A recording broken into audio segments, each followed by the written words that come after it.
ಕೃಷ್ಣನ ಕಥೆಗಳನ್ನ ನಾವೆಲ್ಲ ಕಡೆ ಕೇಳ್ತೀವಿ. ಆದ್ರೆ ಕೃಷ್ಣನ ಕಥೆಗಳನ್ನ ಪೂರ್ಣವಾಗಿ ಉಲ್ಲೇಖ ಮಾಡಿರುವಂತ ಒಂದು ಪುರಾಣ, ನಾವು ಅದರಿಂದ ಎಲ್ಲವನ್ನು ತಿಳ್ಕೊಳ್ಬಹುದು ಅಂದ್ರೆ ಆ ಪುರಾಣ ಯಾವುದು ಅಂತ. ಒಟ್ಟು 344 ಚಾಪ್ಟರ್ಸು ಭಾಗವತದಲ್ಲಿದೆ. 18,000 ಶ್ಲೋಕ ಇದೆ. ಅದು ಶುಕ ಮತ್ತು ಪರೀಕ್ಷಿತರ ಸಂವಾದ, ಕಾನ್ವರ್ಜೇಷನ್. ಮಹಾಭಾರತದಲ್ಲಿ ವೇದವ್ಯಾಸ ದೇವರು ಕೃಷ್ಣನ ರಥದ ಕೈ ಚಳಕವನ್ನ ವರ್ಣನೆ ಮಾಡ್ತಾರೆ. ಆ ಬಾಣದ ಗತಿ ಅದನ್ನ ಕೃಷ್ಣ ತನ್ನ ಡ್ರೈವಿಂಗ್ ಇಂದ ಚೇಂಜ್ ಮಾಡ್ತಿದ್ನ. ಆ ಬಾಣ ಬಿಟ್ಟ ಮೇಲೆ ಆ ಬಾಣ ಎಲ್ಲಿ ಹೋಗಬೇಕು, ಇವನ ರಥದ ಓಡಿಸೋದ್ರೊಳಗೆ ವ್ಯತ್ಯಾಸ ಮಾಡ್ತಿದ್ನ. ಕೃಷ್ಣ ಪಾಂಡವರಿಗೆ ಇಷ್ಟೆಲ್ಲ ರಕ್ಷಣೆ ಕೊಟ್ಟಂಥವ್ರು ಕರ್ಣನಿಗೆ ಯಾಕೆ ಸಹಾಯ ಮಾಡೋದಿಲ್ಲ, ಕರ್ಣನಿಗೆ ಯಾಕೆ ಕೈ ಬಿಡ್ತಾರೆ ಅಂತ. ಎಲ್ಲ ಉಪನಿಷತ್ತುಗಳೇ ಗೋವು, ಅದರ ಹಾಲನ್ನ ಹಿಂಡುವ ಗೊಲ್ಲ ಕೃಷ್ಣ. ಹಾಲು ಹಸು ಕೊಡಬೇಕಾದ್ರೆ ಮೊದಲು ಕರು ಹೋಗ್ಬೇಕು. ಕರು ಕುಡಿಯೋದು ಸ್ವಲ್ಪ, ಉಳಿದೋದ್ ಕುಡಿಯೋರೇ ನಾವು. ಆ ಕರು ಯಾವುದು ಅಂದ್ರೆ ಅರ್ಜುನ, ಅಲ್ಲಿ ಬಂದ ಹಾಲು ಯಾವುದು ಅಂದ್ರೆ ಭಗವದ್ಗೀತಾ. ಈ ಭಾಗವತದ ಆರಂಭದಲ್ಲಿ ಶೌನಕಾದಿ ಮುನಿಗಳು ಸೂತರನ್ನ 6 ಪ್ರಶ್ನೆ ಮಾಡ್ತಾರೆ. 6 ಪ್ರಶ್ನೆಯ ಕಡೆಯ ಪ್ರಶ್ನೆ ನೀವು ಕೇಳಿದ ಪ್ರಶ್ನೆ. ಅಂದ್ರೆ ಆ ಮೊಸಳೆ ತನ್ನ ಕೆಲಸ ಆಗ್ಬೇಕು ಅಂತ ಯಾರ್ಯಾರು ಕಾಲು ಹಿಡಿಲಿಲ್ಲ, ಅದು ಯಾಕೆ ಗಜೇಂದ್ರನ ಕಾಲ್ ಹಿಡೀತು ಅಂದ್ರೆ, ಯಾರ ಕಾಲನ್ನ ಹಿಡಿದ್ರೆ ನನ್ನ ಕಾಲ್ ದೇವ್ರಿಗೆ ಕೇಳಿಸತ್ತೋ ಅಂತವನ್ ಕಾಲ್ ಹಿಡಿಬೇಕು ಅಂತ. ಕೃಷ್ಣ ಅವತಾರ ಮುಗಿಸಿ ಹೋದ್ಮೇಲಿಂದ ಧರ್ಮ ಎಲ್ಲಿಗೆ ಹೋಯ್ತು, ಕೃಷ್ಣ ಎಲ್ಲಿಗೆ ಹೋದ್ರು ಅನ್ನೋ ಪ್ರಶ್ನೆ. ನಮಸ್ಕಾರ, ನಾನು ಹಂಸ. ನೀವು ನೋಡ್ತಿದ್ದೀರಾ ಹಂಸ ವಸಿಷ್ಠ ಯೂಟ್ಯೂಬ್ ಚಾನೆಲ್. ಇದು ಹರಟೆ ವಿತ್ ಹಂಸ.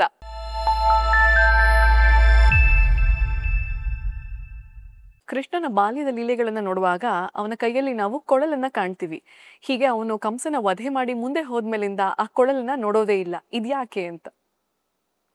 ಅದು ಕೃಷ್ಣನ್ ಕೊಳಲು ನಾವು ನೋಡಲ್ಲ ಅಂತಿಲ್ಲ, ಅದರ ಪ್ರಯೋಗ ಮಾಡಿಲ್ಲ.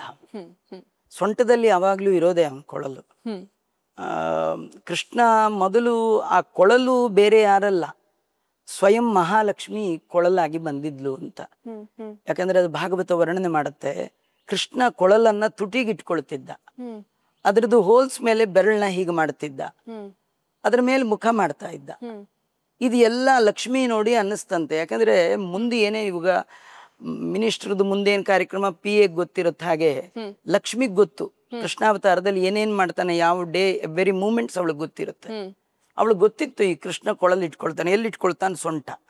ಇಟ್ಕೊಳ್ಳೋದಲ್ಲಿ ಬಾಯಿ, ಬೆರಳು, ಇದೆಲ್ಲ ಬೇರೆ ಯಾರಿಗೂ ಸಿಗಬಾರ್ದು, ನಂಗೆ ಸಿಗ್ಬೇಕು ಅಂತ ಹೇಳಿ ಅವಳು ಕೊಳಲಾಗಿ ಅವಳೇ ಬಂದ್ಲು.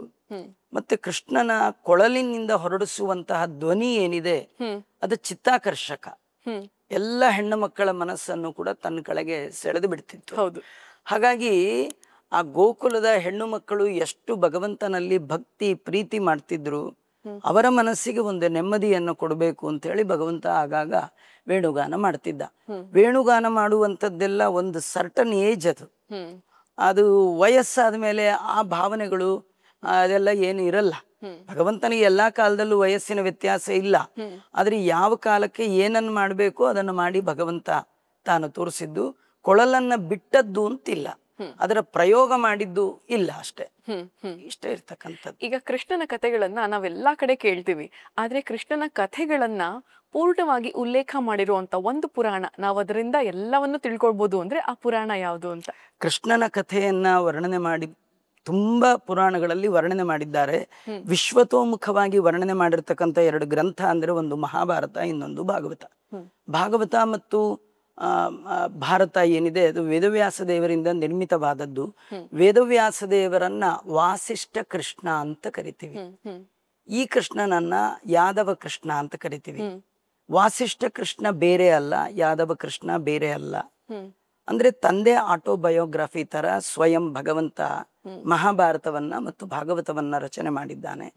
ಆದ್ರೆ ಮಹಾಭಾರತದಲ್ಲಿರುವಂತಹ ಕೃಷ್ಣನ ಕಥೆ ಅದು ಕೇಳುವಾಗ ಕೃಷ್ಣನಲ್ಲಿ ಭಕ್ತಿ ಬರೋದಕ್ಕಿಂತಲೂ ಅವನು ಮೋಸದವನು, ಕರ್ಣನ್ ಮೋಸ ಮಾಡ್ದ, ಅವನ್ ಮೋಸ ಮಾಡ್ದ, ಇದೆಲ್ಲ ಅದು ಮಹಾಭಾರತ ಅಂದ ತಕ್ಷಣ ನಮ್ಗೆ ಕೃಷ್ಣನ ಕಥೆ ನೆನಪಾಗಲ್ಲ, ಅಣ್ಣ ತಮ್ಮಂದಿರ ಜಗಳ ಅಂತ ಆಗುತ್ತೆ.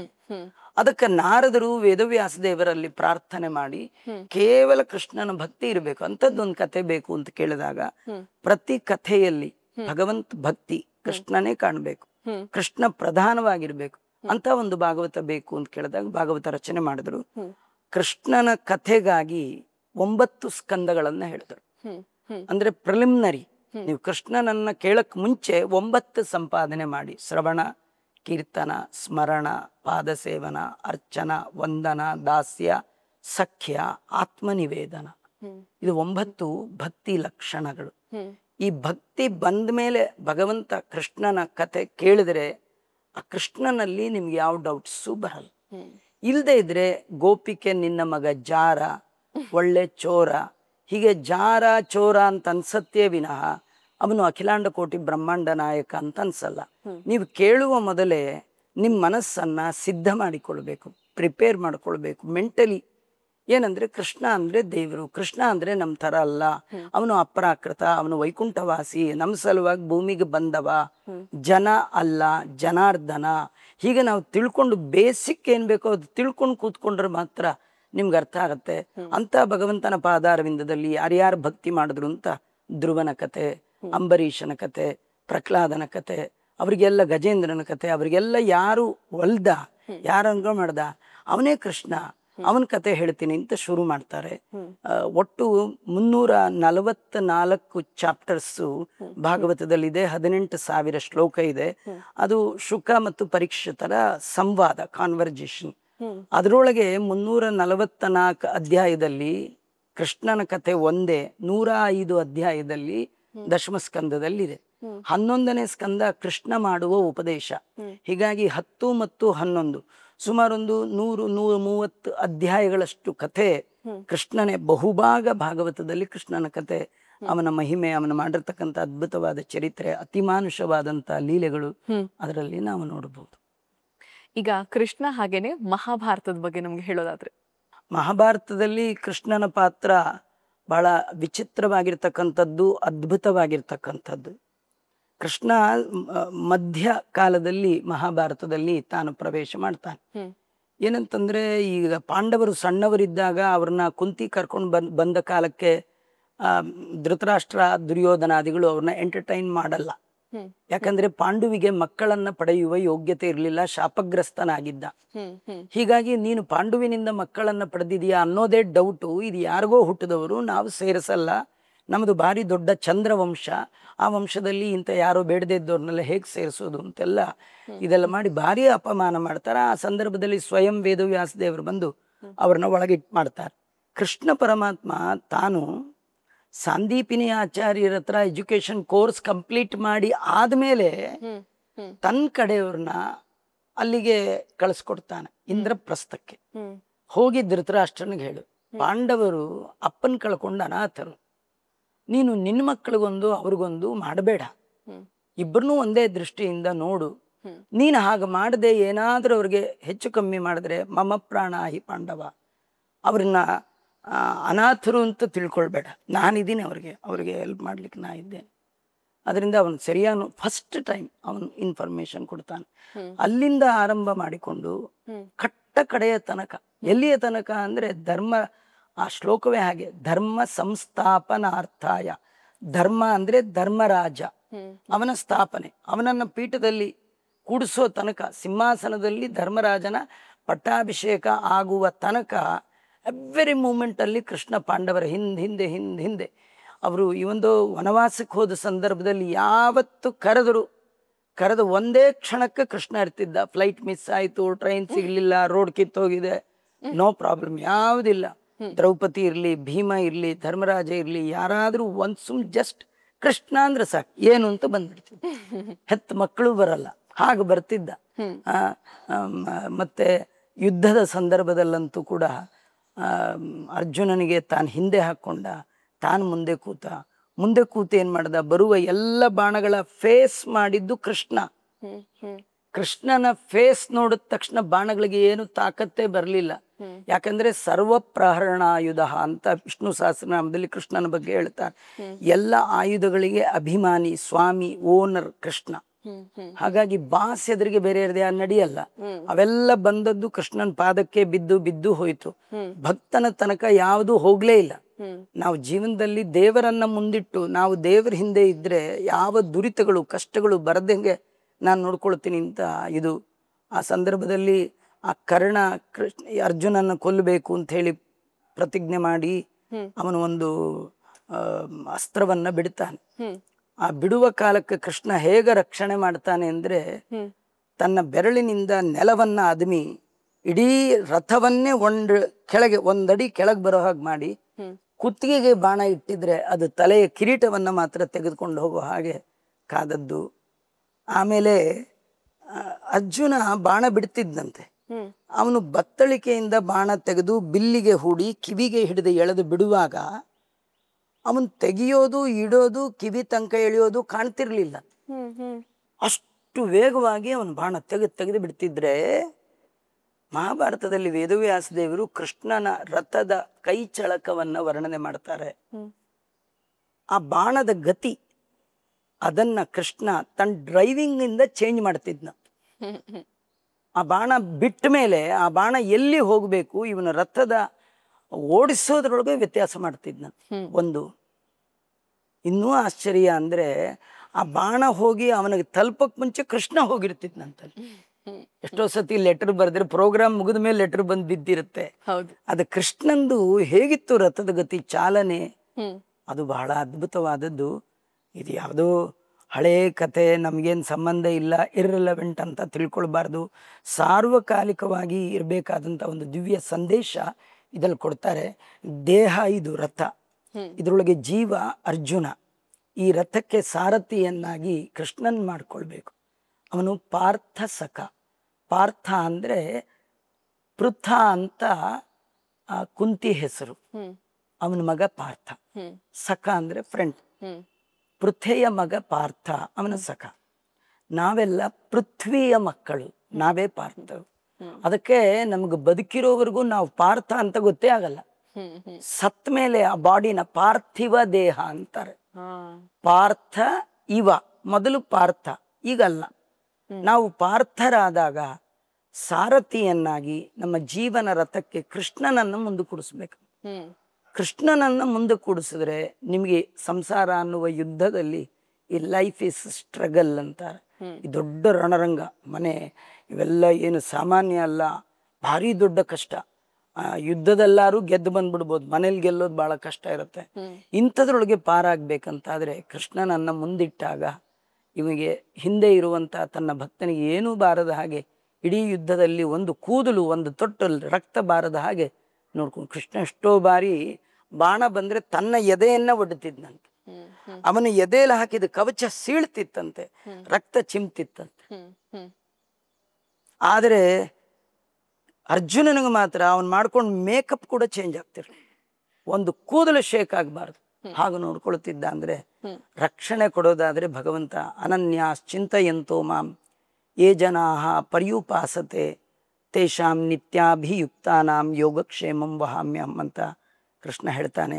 ಮಹಾಭಾರತದಲ್ಲಿ ಕೃಷ್ಣ ಪಾಂಡವರಿಗೆ ಅರ್ಥಾತ್ ಸಜ್ಜನರಿಗೆ ಭಗವದ್ಭಕ್ತರಿಗೆ ನಾನು ಹೇಗೆ ಅನುಗ್ರಹ ಮಾಡ್ತೀನಿ ಅಂತ ತೋರಿಸಿಕೊಟ್ಟದ್ದು ಕ್ಷಣ ಕ್ಷಣಕ್ಕೆ ಕಾಣುತ್ತೆ. ಅದು ಮೇಲೆ ನೋಡುವಾಗ ಕಾಣಲ್ಲ.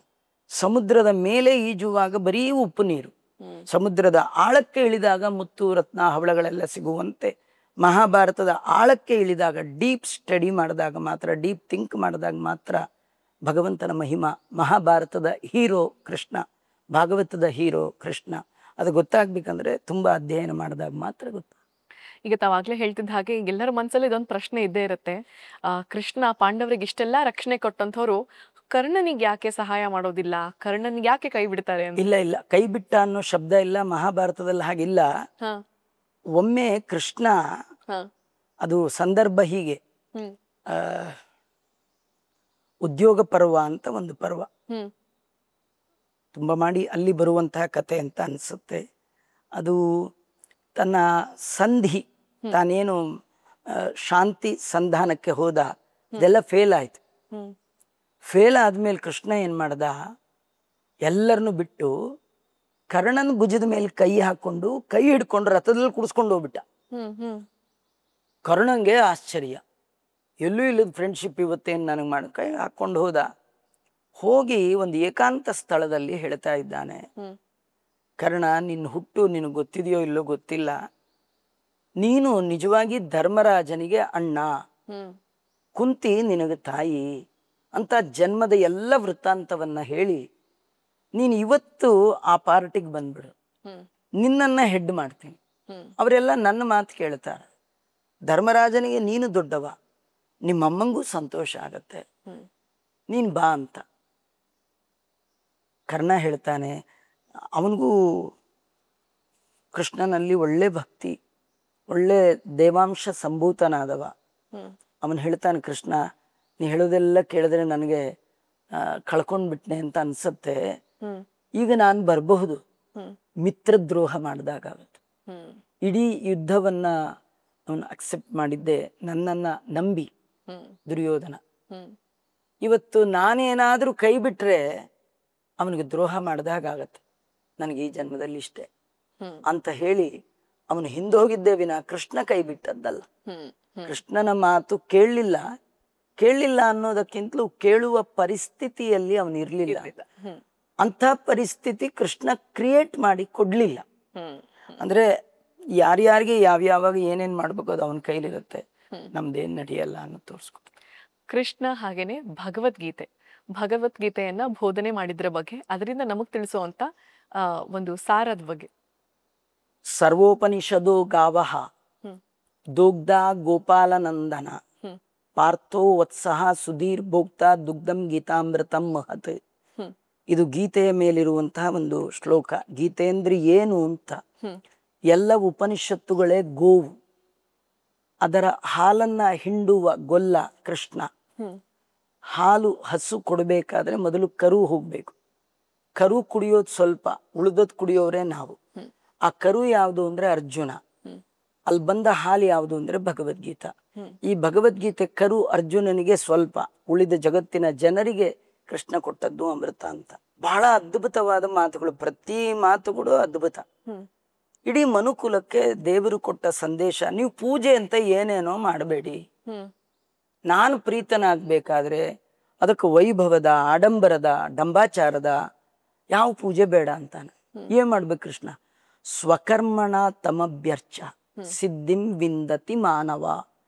ಶಬ್ದ ನೋಡಿ, ಮಾನವ ಅಂದ್ರೆ ಹಿಂದೂ ಅಥವಾ ಬ್ರಾಹ್ಮಣ ಇದೆಲ್ಲ ಇಲ್ಲ. ವರ್ಲ್ಡ್ ವೈಡ್ ಯಾರು ಹ್ಯೂಮನ್ ಇದ್ದಾನೆ, ಮನುಷ್ಯ ಇದ್ದಾನೆ, ಅವನು ಸಿದ್ಧಿಯನ್ನ, ಭಗವಂತನ ಪರಮಾನುಗ್ರಹವನ್ನ ಪಡಿಬೇಕಂದ್ರೆ ಸ್ವಕರ್ಮಣ, ತಂದು ಅಂತ ಏನು ಕರ್ಮ ಇದೆ, ಡ್ಯೂಟಿ, ನಿನ್ ಡ್ಯೂಟಿನ ಪ್ರಾಮಾಣಿಕವಾಗಿ, ಜನಪ್ರೀತಿ ಆಗ್ಲಿ ಅಂತ ಮಾಡಬೇಡ, ದೇವರು ಪ್ರೀತನಾಗ್ಲಿ ಅಂತ ಮಾಡು, ಪ್ರಾಮಾಣಿಕವಾಗಿ ಮಾಡು, ಮಾಡಿದ್ದನ್ನ ನನಗೆ ಅರ್ಪಣೆ ಮಾಡು, ನಿನ್ನನ್ನ ನಾನು ನೋಡ್ಕೊಳ್ತೇನೆ. ಇದು ದೇವರು ಕೊಟ್ಟದ್ದು. ಕರ್ಮಣ್ಯೇವಾಧಿಕಾರಸ್ಥೆ ಮಾ ಫಲೇಶು ಕದಾಚನ. ಎಂಥ ಅದ್ಭುತವಾದ ಭಗವಂತನ ನುಡಿ ಭಗವದ್ಗೀತೆ ಅಂತಂದ್ರೆ, ಕರ್ಮಣ್ಯೇವ ಅಧಿಕಾರ. ನೀನು ಮನುಷ್ಯನಾಗಿ ಬಂದಿದೀಯಾ, ನಿನಗೆ ನಿಂದೆ ಆಗಿರ್ತಕ್ಕಂಥ ಕೆಲವು ಕರ್ತವ್ಯ ಕರ್ಮಗಳಿದೆ, ಅದನ್ನ ಮಾತ್ರ ಮಾಡು. ಅದರ ಹಿನ್ನೆಲೆಯಲ್ಲಿ ಎಕ್ಸ್ಪೆಕ್ಟೇಷನ್ ಬೇಡ, ಕಾಮ ಕರ್ಮ ಬೇಡ, ನಿಷ್ಕಾಮ ಕರ್ಮ ಮಾಡು. ನಮ್ದು ಉಲ್ಟಾ ಆಗ್ಬಿಟ್ಟಿದೆ. ದೇವ್ರು ಹೇಳಿದ್ದು ನಿಷ್ಕಾಮ ಕರ್ಮ. ನಿಷ್ಕಾಮ ಅಂದ್ರೆ ಎಕ್ಸ್ಪೆಕ್ಟೇಷನ್ ಇರಬಾರ್ದು, ನಮ್ ಡ್ಯೂಟಿ ಮಾಡ್ತಿರ್ಬೇಕು. ನೋಡಿ, ಪುಟ್ಟ ಮಕ್ಕಳಿರುವಾಗ ತಾಯಿ ಕಷ್ಟಪಟ್ಟು ಎರಿತಾಳೆ, ಪೌಡರ್ ಹಾಕ್ತಾಳೆ, ಎಷ್ಟೆಲ್ಲ ಮಾಡ್ತಾಳೆ. ಈಗಿನ ಕಾಲದ ತಾಯಿಗಳಂತೂ ಕಿಡ್ನಿ ಕೊಟ್ಟಿದ್ದಾರೆ, ಏನು ತಮ್ಮ ದೇಹದೆಲ್ಲ ಕೊಟ್ಟಿರ್ತ, ಆ ಮಗ ಕೈ ಕೊಡ್ತಾನೆ. ಆಗ ತಾಯಿ ಅಂತಾಳೆ, ಎಷ್ಟು ಮಾಡದೆ ಮಗನ ಸಲುವಾಗಿ, ನನಗೇನು ಕೊಟ್ಟ? ಕೃಷ್ಣ ಅದನ್ನೇ ಹೇಳ್ತಾನೆ, ನೀ ಮಗನ ಸಲುವಾಗಿ ಅಂತ ಮಾಡದೆ ಅಲ್ವಾ, ಮಾಡುವಾಗ ಏನ್ ಎಕ್ಸ್ಪೆಕ್ಟೇಷನ್ ಇತ್ತು? ದೊಡ್ಡವನಾದಾಗ ನಂಗೆ ಅದನ್ನ ಬಿಡು, ನೀನು ಮಾಡ್ತಿರೋದು ನಿನ್ ಡ್ಯೂಟಿ, ರಕ್ಷಣೆ ಮಾಡೋದು ದೇವರು. ಇದು ಕೃಷ್ಣ. ನಿಷ್ಕಾಮ ಕರ್ಮ, ಎಕ್ಸ್ಪೆಕ್ಟೇಷನ್ ಇರಬಾರ್ದು ಕರ್ಮ ಮಾಡುವಾಗ. ನಮ್ದೇನಾಗಿದೆ, ನಿಷ್ಕರ್ಮ ಕಾಮ. ಅಂದ್ರೆ ಕರ್ಮ ಮಾಡೋದೇ ಇಲ್ಲ, ಕೂತ್ ಕಡೆ ಎಲ್ಲ ಬರ್ಬೇಕು ನಮ್ಗೆ. ಅಲ್ಲಿ ಎಲ್ಲಾ ಕಡೆ ನಾವು ಇನ್ವೆಸ್ಟ್ ಮಾಡಿ ಎಲ್ಲಾ ಕಡೆಯಿಂದಲೂ ಬರ್ಬೇಕು, ಎಲ್ಲ ದುಡ್ಡು ನನ್ನಿಂದ ಯಾರಿಗೂ ಹೋಗ್ಬಾರ್ದು, ಎಲ್ಲ ನಂಗೆ. ಇದು ದುರ್ಬುದ್ಧಿ. ಕೃಷ್ಣ ಹೇಳಿದ್ದಕ್ಕೂ ನಾವಿರೋದಕ್ಕೂ ಭಾರಿ ವ್ಯತ್ಯಾಸ. ಹಾಗೆ ಮಾಡಬಾರ್ದು. ಯಾರೇ ಇರ್ಲಿ, ಕರ್ಮಣ್ಯೇವಾಧಿಕಾರಸ್ಥೆ ಮಾ ಫಲೇಶು ಕದಾಚನ ಅಂತ ಒಂದು ಮೊದಲ ಶ್ಲೋಕ. ಧರ್ಮಕ್ಷೇತ್ರೇ ಕುರುಕ್ಷೇತ್ರೇ ಸಮವೇತ ಯುತ್ಸವ ಮಾಮಕ ಪಾಂಡವಾಶ್ಚೈವ ಕಿಮ ಕುರುವತ ಸಂಜಯ. ಮೊದಲ 2 ವರ್ಡ್ಗಳದ್ರೊಳಗೆ ಧರ್ಮಕ್ಷೇತ್ರೇ ಕುರುಕ್ಷೇತ್ರೇ, ಅದ್ರಲ್ಲಿ ಕಾಮನ್ ವರ್ಡ್ ಕ್ಷೇತ್ರೇ ಕ್ಷೇತ್ರೇ. ಕ್ಷೇತ್ರೇ ಕ್ಷೇತ್ರೇ ಧರ್ಮಂ ಕುರು. ಕ್ಷೇತ್ರ ಅಂದ್ರೆ ದೇಹ, ಕ್ಷೇತ್ರಮಿತ್ಯಭಿಧೀಯತೆ ಅಂತ ಕೃಷ್ಣನೇ ಕ್ಷೇತ್ರ ಅಂದ್ರೆ ದೇಹ ಅಂತ ಹೇಳ್ತಾನೆ. ಯಾವ ಜನ್ಮ ದೇವರು ನೀನು ಕೊಟ್ಟಿದ್ದಾನೆ, ಆ ವರ್ಣ ಆ ಆಶ್ರಮಕ್ಕೆ ಯಾವುದು ವಿಹಿತ ಕರ್ಮ ಅದನ್ನ ನೀ ಮಾಡು, ನಿನಗೆ ದೇವರ ಅನುಗ್ರಹ ಆಗತ್ತೆ. ಇದು ಕಡೆಗೆ ಕೃಷ್ಣ ಹೇಳುವಂಥದ್ದು, ನಾ ಹೇಳಿದೆ ಅಂತ ನೀ ಏನು ಮಾಡಬೇಡ. ಅರ್ಜುನನಿಗೆ ಹೇಳ್ತಾನೆ, ಯಥೇಚ್ಛಸಿ ತಥಾ ಕುರು. ನಾನು ಹೇಳೋದು ನನ್ನ ಡ್ಯೂಟಿ, ನಾ ಹೇಳಿದ್ದೇನೆ, ನಿನಗೆ ಯಾವುದು ಸರಿ ಅನ್ಸತ್ತೆ ಅದನ್ನ ಮಾಡು ಅಂತಾನೆ. ಅಂದ್ರೆ ಫೋರ್ಸ್ ಇಲ್ಲ ಇಲ್ಲಿ ಕೃಷ್ಣನಲ್ಲಿ. ಇದರ ಅರ್ಥ ಏನಂದ್ರೆ, ಸ್ವಯಂ ಕೃಷ್ಣನೇ ಬಂದು ಹೇಳಿದ್ರು ಯೋಗ್ಯತೆ ಇಲ್ಲದೆ ಇದ್ದವರು ಕನ್ವರ್ಟ್ ಆಗೋದೇ ಇಲ್ಲ. ಶಬ್ದಗಳು ಯಾರನ್ನೂ ಕೂಡ ಚೇಂಜ್ ಮಾಡಲ್ಲ, ಯೋಗ್ಯತೆ ಇದ್ರೆ ಮಾತ್ರ ಚೇಂಜ್ ಆಗತ್ತೆ. ನೀವು ಯಾವುದೇ ಆಯಿಂಟ್ಮೆಂಟು ಸೊಲ್ಯೂಷನ್ ತಂದು ನಾಯಿ ಬಾಲಕ್ಕೆ ಎಷ್ಟೇ ಮಾಲಿಶ್ ಮಾಡಿದ್ರು ಅದು ಡೊಂಕಾಗೆ ಉಳಿಯುವಂತೆ ಮನುಷ್ಯನ ಮನಸ್ಸು ಡೊಂಕಾಗಿದ್ದರೆ ಸ್ವಯಂ ದೇವರೇ ಶಂಖಚಕ್ರ ಹಿಡ್ಕೊಂಡು ಬಂದು ಉಪದೇಶ ಮಾಡಿದ್ರು ಅವನು MD, ಮ್ಯಾನುಫ್ಯಾಕ್ಚರಿಂಗ್ ಡಿಫೆಕ್ಟ್, ಅವನು ಎಂದೂ ಕೂಡ ಉದ್ಧಾರ ಆಗಲ್ಲ. ಇದು ಕ್ರಮ. ಈಗ ತಾವಾಗ್ಲೇ ಹೇಳ್ತಿದ್ರಿ ಭಾಗವತದಲ್ಲಿ ಸಾಕಷ್ಟು ಕಥೆಗಳನ್ನ ನಾವು ಕಾಣಬಹುದು ಅಂತ. ಯಯತಿಯ ಕಥೆ ಆಗಿರ್ಬೋದು, ಮಾರ್ಕಂಡೇಯನ ಕಥೆ ಆಗಿರ್ಬೋದು, ಅಥವಾ ಗಜೇಂದ್ರನ ಕಥೆ ಆಗಿರ್ಬೋದು. ಪ್ರಮುಖವಾಗಿ ನಮಗೆ ಒಂದು ಸಂದೇಶವನ್ನ ಕೊಡುವಂತ ಕಥೆಗಳು ಅಂದ್ರೆ ಎಲ್ಲ ಕಥೆಗಳು ಕೂಡ ನಮಗೆ ಸಂದೇಶವನ್ನು ಕೊಡ್ಲಿಕ್ಕಾಗೆ ಬರೆದದ್ದೇ ವಿನಃ ವ್ಯಾಸರು ಪುರುಸೊತ್ತಾಗಿ ಟೈಮ್ ಪಾಸ್ ಮಾಡ್ಲಿಕ್ಕಿರ್ಲಿ ಅಂತ ಚಂದಮಾಮ ಕಥೆ ತರ ಯಾವುದೂ ಬರೆದಿಲ್ಲ. ಅಲ್ಲಿ ಎಲ್ಲಿಯೂ ಕೂಡ ನಮ್ಮ ಹೆಸರು ಹಾಕಲ್ಲ, ಬೇರೆ ಹೆಸರು ಹಾಕಿ ಆ ಪಾತ್ರವನ್ನ ನಾವು ನಮ್ಮಲ್ಲಿ ಕಂಡ್ಕೊಳ್ಬೇಕು. ಸೀರಿಯಲ್ ನೋಡುವಾಗ ತುಂಬಾ ಸೀರಿಯಸ್ ಆಗಿ ನೋಡ್ತಾರೆ, ಅಲ್ಲಿ ಬರುವ ಎಲ್ಲ ಭಾವನೆಗಳು ತಮ್ಮಲ್ಲಿ ತಾವೇ ಅಳ್ತಿರ್ತಾರೆ. ಯಾಕೆ ಅಂದ್ರೆ ಇನ್ವಾಲ್ವ್ಮೆಂಟ್. ನೀವು ಭಾಗವತ ಕೇಳುವಾಗ ಆ ಸೀರಿಯಸ್ನೆಸ್ ಬರೋಲ್ಲ. ವೇದವ್ಯಾಸ ದೇವರು ಅದರ ಒಳಗಿಟ್ಟಿರೋ 9 ರಸಗಳು ನಮ್ಮಲ್ಲಿ ಹೊರಹೊಮ್ಮಲ್ಲ. ಕಾರಣ ಏನಂದ್ರೆ ಇನ್ವಾಲ್ವ್ಮೆಂಟ್ ಇಲ್ಲ. ಭಾಗವತ ಮಹಾಭಾರತ ಅಂದ್ರೆ ಪುಣ್ಯದ ಕಥೆ, ಕೇಳಬೇಕು ಪುಣ್ಯ ಬರುತ್ತೆ, ಇಷ್ಟೇ ತಿಳ್ಕೊಂಡು ನಮಗೆ ಇರ್ರೆಲೆವೆಂಟ್ ಅಂತ ತಿಳ್ಕೊಂಡ್ಬಿಟ್ಟಿದ್ವಿ. 5000 ವರ್ಷ ಹಿಂದೆ ನಡೆದದ್ದು, ಅದು ನಡ್ತೋ ನಡೀಲಿಲ್ವೋ, ಸುಮ್ಮನೆ ಯಾರೋ ಬರೆದದ್ದು. ಇತ್ತೀಚೆಗಂತೂ ಇದನ್ನೆಲ್ಲ ಅಲ್ಲಗಳೆಯುವಂತ ಒಂದು ದೊಡ್ಡ ಬುದ್ಧಿಜೀವಿಗಳದೇ ಒಂದು ದೊಡ್ಡದಿದೆ. ನೀವು ಅದು ಹೌದಾ ಅಲ್ಲ, ಆಮೇಲೆ ನಮಗೇನದ್ರಿಂದ ಮೆಸೇಜ್ ಇದೆ ತಿಳ್ಕೊಂಡು ಒಳ್ಳೆ ಗುಣ ಕಲೀಲಿಕ್ಕೇನಿದೆ. ಹೌದು. ಈಗ ಗಜೇಂದ್ರನ ಕಥೆ, ನಾವು ಒಂದೇ ಕಥೆ ಮಾತ್ರ ಹೇಳ್ತೇನೆ, ತುಂಬಾ ದೊಡ್ಡದಾಗ್ಬಿಡುತ್ತೆ. ಗಜೇಂದ್ರ ಅಂದ್ರೆ, ಗಜ ಅಂತಂದ್ರೆ ಆನೆ. ಯಾವ್ದಕ್ಕೆ ಆನೆ ಅಂತ ಕರೀತಾರೆ? ಮದ ಇರೋ ಪ್ರಾಣಿಗೆ ಆನೆ ಅಂತ ಕರೀತಾರೆ. ಮದ ಇರುವ ಪ್ರಾಣಿಗೆ ಆನೆ. ಅದು ಆನೆ ಅಲ್ಲ, ಗಜೇಂದ್ರ, ಕಿಂಗು. ಆನೆಲೆ ಕಿಂಗು. ಹಾಗಾದ್ರೆ ಆನೆ ಅಲ್ಲ, ಮತ್ಯಾರು? ನಾವೇ. ಯಾಕಂದ್ರೆ ಒಂದು ಮದ ಇರೋದನ್ನೇ ಆನೆ ಅನ್ನೋದಾದ್ರೆ, ನಾವು 8 ಮದ ಇದೆ. ಅನ್ನಮದ, ಅರ್ಥಮದ, ವೈಭವದ ಮದ, ಪ್ರಾಯದ ಮದ, ರೂಪದ ಮದ, ಸತ್ವದ ಮದ, ಧಾತ್ರಿವಶವಾದ ಮದ.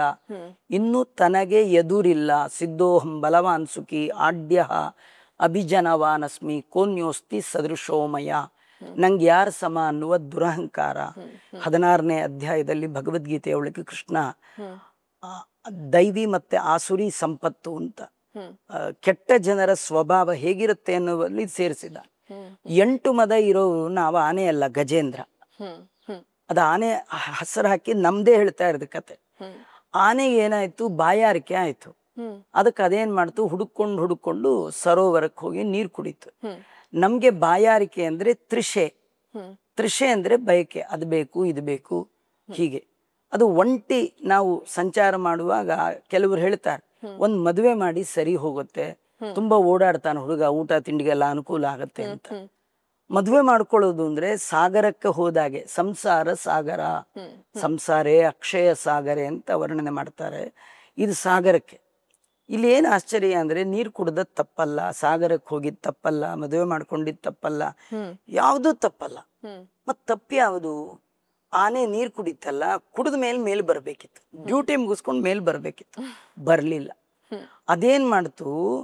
ಆ ಸೊಂಡ್ಲಲ್ಲಿ ನೀರು ತಗೊಂಡು ಉಳಿದೆಲ್ಲ ಆನೆಗಳಿಗೆಲ್ಲ ಹಾಕಿ ಅದ್ರ ಕಡೆ ತಾನು ಹಾಕ್ಸ್ಕೊಂಡು ಭಾರಿ ಎಂಜಾಯ್ ಮಾಡ್ತು. ಭಾಗವತ ಹೇಳುತ್ತೆ, ದೇವರು ಕೊಟ್ಟ ಈ ದೇಹ ಎಂಜಾಯ್ಮೆಂಟ್ಗಲ್ಲ, ಈ ಮನುಷ್ಯ ಜನ್ಮ ಅರಿವಿಗಾಗಿ ನಾಲೆಡ್ಜ್ ಸಂಪಾದನೆ ಮಾಡ್ಲಿಕ್ಕೆ ಕೊಟ್ಟಿದ್ದಾನೆ. ನರಿ, ನಾಯಿ, ಕುರಿ, ಕೋಳಿ, ಕತ್ತೆ ಆದಾಗ ನೀವು ಯಾವ್ದನ್ನು ಮಾಡ್ಲಿಲ್ಲ ಅದನ್ನ ಈ ಜನ್ಮದಲ್ಲಿ ಮಾಡ್ಬೇಕು. ನೀವು ಆಗ್ಲೂ ಉಂಡ್ರಿ, ಆಗ್ಲೂ ತಿಂದ್ರಿ, ಆಗ್ಲೂ ಮಲಗದ್ರಿ, ಆಗ್ಲೂ ಮರಿ ಇಂತಿತ್ತು, ಮಕ್ಕಳಂತಿರ್ಲಿಲ್ಲ, ಮರಿ ಇಂತಿರ್ತಿತ್ತು, ಹೀಗೆಲ್ಲ ಏನೋ ಇದ್ದೇ ಇತ್ತು. ಈ ಜನ್ಮದಲ್ಲೂ ನೀವು ಅದೇ ಮಾಡಿ ಏನ್ ಪ್ರಯೋಜನ? ಹಾಗಾದ್ರೆ ಏನ್ ಮಾಡ್ಬೇಕಿತ್ತು? ನಾಲೆಡ್ಜ್ ಸಂಪಾದನೆ ಮಾಡ್ಬೇಕಿತ್ತು. ಅದು ಬಿಟ್ಟು ಆನೆ ಏನ್ ಮಾಡ್ತು? ಆ ಎಲ್ಲ ಹೆಣ್ಣ ಆನೆ, ಚಿಕ್ಕ ಆನೆ, ದೊಡ್ಡ ಆನೆ ಜೊತೆಗೆ ಭಾರಿ ಎಂಜಾಯ್ ಮಾಡ್ತು. ಭಾಗವತ ಹೇಳುತ್ತೆ, ಯಥಾಗೃಹಿ, ವಾಟರ್ ಪಾರ್ಕ್ಗೆ ಹೋಗಿ ಗೃಹಸ್ಥಾಶ್ರಮಿಯಾದವ ಗಂಡ ಹೆಂಡತಿ ಮಕ್ಕಳು ಹೇಗಿರ್ಬೇಕು ಹಾಗಿತ್ತು ಅಂತ ಹೇಳ್ತಾರೆ. ಅದು ಹಾಗಿದ್ದದ್ದು ತಪ್ಪಲ್ಲ. ಹೆಂಡತಿ ಮಕ್ಕಳ ಜೊತೆ ಸಂತೋಷವಾಗಿರ್ಬೇಕು ಅಂತ ಶಾಸ್ತ್ರ ಹೇಳುತ್ತೆ. ಮತ್ತೇನ್ ತಪ್ಪಂದ್ರೆ ಸಂತೋಷ ಇದೆಯಲ್ಲ ಇದು ಶಾಶ್ವತ ಅಂತ ತಿಳ್ಕೊಳ್ತಲ್ಲ, ಅದು ತಪ್ಪು. ನಾನು ಯಾವಾಗ್ಲೂ ಸುಖವಾಗಿರ್ತೇನೆ ಹೀಗೆ ಅನ್ಕೊಳ್ಬಾರ್ದಂತೆ. ಯಾಕಂದ್ರೆ ದಾಸರದು ಒಂದು ಪದ್ಯ ಇದೆ, ಸಿರಿವಂತನಾದರೆ ದೊರೆ ಪುರಂದರ ವಿಠಲನ ನೆನೆ ಮನವೇ. ನಿಮ್ಗೆ ಸುಖ ಸಂಪತ್ತು ಬಂದಾಗ, ಜೀವನದಲ್ಲಿ ಎತ್ತರಕ್ಕೆ ಏರಿದಾಗ ನಾನು ಹೀಗೆ ಇರ್ತೀನಿ, ಈ ಲೆವೆಲ್ಲೇ ಮೇಂಟೈನ್ ಮಾಡ್ತೀನಿ ಅಂತ ಅನ್ಕೊಳ್ಬಾರ್ದು. ಒಂದು ಎತ್ತರಕ್ಕೆ ಏರ್ಬೇಕು ಅಂತಾದ್ರೆ 3 ಸಂಗತಿಗಳು ಬಹಳ ಅವಶ್ಯವಾಗಿ ಬೇಕಾಗಿರ್ತಕ್ಕಂಥದ್ದು. ಒಂದು ಯೋಗ್ಯತೆ ಬೇಕು, 2 ಅದಕ್ಕೆ ತಕ್ಕಾದಂತಹ ಎಫರ್ಟ್ಸ್ ಬೇಕು, ಪ್ರಯತ್ನ. ಈ ಎರಡನ್ನೂ ಮೀರಿ ದೇವರ ಅನುಗ್ರಹ ಬೇಕು. ಹಾಗಾಗಿ ಫೈನಲಿ ದೇವರ ಅನುಗ್ರಹ. ನಾವು ಎತ್ತರದಲ್ಲಿದ್ದಾಗ, ಸುಖವಾಗಿದ್ದಾಗ, ಸಂಪತ್ತು ಚೆನ್ನಾಗಿ ಬಂದಾಗ ದೊರೆ ಪುರಂದರ ವಿಠಲನ ಸ್ಮರಣೆ ಮಾಡು. ದೇವರು ಕೊಟ್ಟ, ನೀ ತಂದಿರ್ಲಿಲ್ಲ, ನಿನಗೆ ಹಿಂದೆ ಇರ್ಲಿಲ್ಲ, ಈ ಸುಖ ಇವತ್ತು ಬಂದಿದೆ, ದೇವರು ಕೊಟ್ಟ ಅಂತ ಸಂತೋಷ ಪಡು. ಅದನ್ನ ಮರೆತ್ರೆ ನೀ ಎಲ್ಲಿ ಬೀಳ್ತೀಯ ಅನ್ಲಿಕ್ಕೆ ಈ ಕತೆ. ಅದು ದೇವರನ್ನ ಮರ್ತು ಬಿಡ್ತದು. ಆನೆ ನಾನು ಸುಖವಾಗಿದ್ದೀನಿ ಅಂತ ಅನ್ಕೊಳ್ತು. ಅನ್ಕೊಳ್ಳೋ ಅಷ್ಟ್ರೊಳಗೆ ಮೊಸಳೆ ಬಂದು ಹಿಡ್ಕೊಂಡ್ ಬಿಡ್ತು. ನಿಮ್ಗೆ ಆಶ್ಚರ್ಯ ಹೇಳ್ತೇನೆ, ಆನೆ ಒಂದಿರ್ಲಿಲ್ಲ, ಹಿಂಡು ಗುಂಪು. ಅದು ಟಸ್ಕರ್, ಅದು ಆನೆ ಸಲಗ, ಒಂಟಿ ಅಲ್ಲ, ಅನೇಕ ಹೆಣ್ಣು ಆನೆ, ಗಂಡ ಆನೆ, ಮರಿ ಆನೆ ಎಲ್ಲ ಇತ್ತು. ಒಂದು 8-10 ಆನೆ ಇಟ್ಕೊಳ್ಳಿ ಸುಮ್ನೆ, ಎಲ್ಲ ನೀರೊಳಗೆ ಇತ್ತು. ಒಂದು ಆನೆಗೆ 4 ಕಾಲು, 10 ಆನೆ ಇದ್ರೆ 40 ಕಾಲು. ಈ ಮೊಸಳೆ 40 ಕಾಲಲ್ಲಿ ಇದೇ ಪರ್ಟಿಕ್ಯುಲರ್ ಯಾಕೆ ಹಿಡಿತು? ಹೌದು, ಯಾಕಂದ್ರೆ ಆ ಮೊಸಳೆ ಕೂಡ ವೆಲ್ ಟ್ರೈನ್ಡ್. ಅದು ಯಾರ ಕಾಲ್ ಹಿಡಿಬೇಕು ಅಂತ ಚೆನ್ನಾಗಿ ತಿಳ್ಕೊಂಡಿತ್ತು. ನಾವೇ ಸಿಕ್ಕವ್ರ ಕಾಲು ಹಿಡಿತೀವಿ. ಕಾರ್ಯವಾಸಿ ಕತ್ತೆ ಕಾಲು ಹಿಡಿಯೋದು ಅಂತ. ಕತ್ತೆ ಆದ್ರೂ ಪರವಾಗಿಲ್ಲ, ನಮ್ ಕೆಲ್ಸ ಆದ್ರೆ ಸಾಕು ಅಂತ. ಆದ್ರೆ ಆ ಮೊಸಳೆ ತನ್ನ ಕೆಲ್ಸ ಆಗ್ಬೇಕು ಅಂತ ಯಾರ್ಯಾರ ಕಾಲು ಹಿಡಿಲಿಲ್ಲ.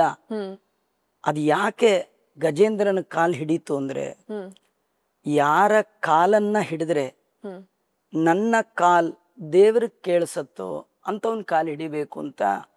ಅದು ಮೇಲೆದ್ದು ಮುಖನೂ ನೋಡ್ಲಿಲ್ಲ, ಸೀದಾ ಎಲ್ಲಾ ಕಾಲುಗಳನ್ನ ನೋಡ್ಕೊಂಡು ಬಂದು ಆನೆ ಕಾಲನ್ನ ಹಿಡ್ಕೊಳ್ತು. ಸುಮ್ನೆ ಹಿಡ್ಕೊಂಡಿದ್ರೆ ಬಿಟ್ಬಿಟ್ಟು. ಎಲ್ಲಿ ಆದ್ರೂ ಮೊಸಳೆ ಆನೆನ್ ತಿಂದಿದ್ ಕೇಳಿದೀರಾ? ಇಲ್ಲೇ ಇಲ್ಲ. ಹಾಗಾದ್ರೆ ತಿನ್ಲಿಕ್ಕೆ ಹಿಡ್ದದ್ದಲ್ಲ, ಉದ್ಧಾರ ಆಗ್ಲಿಕ್ಕೆ ಹಿಡ್ದದ್ದು. ಅದು 1000 ವರ್ಷ ಹಿಡ್ಕೊಳ್ತಂತ. ಯಾರಾದ್ರೂ ಹಾಗೆ ಹಿಡ್ಕೊಳ್ಲಿಕ್ಕೆ ಸಾಧ್ಯವಾ?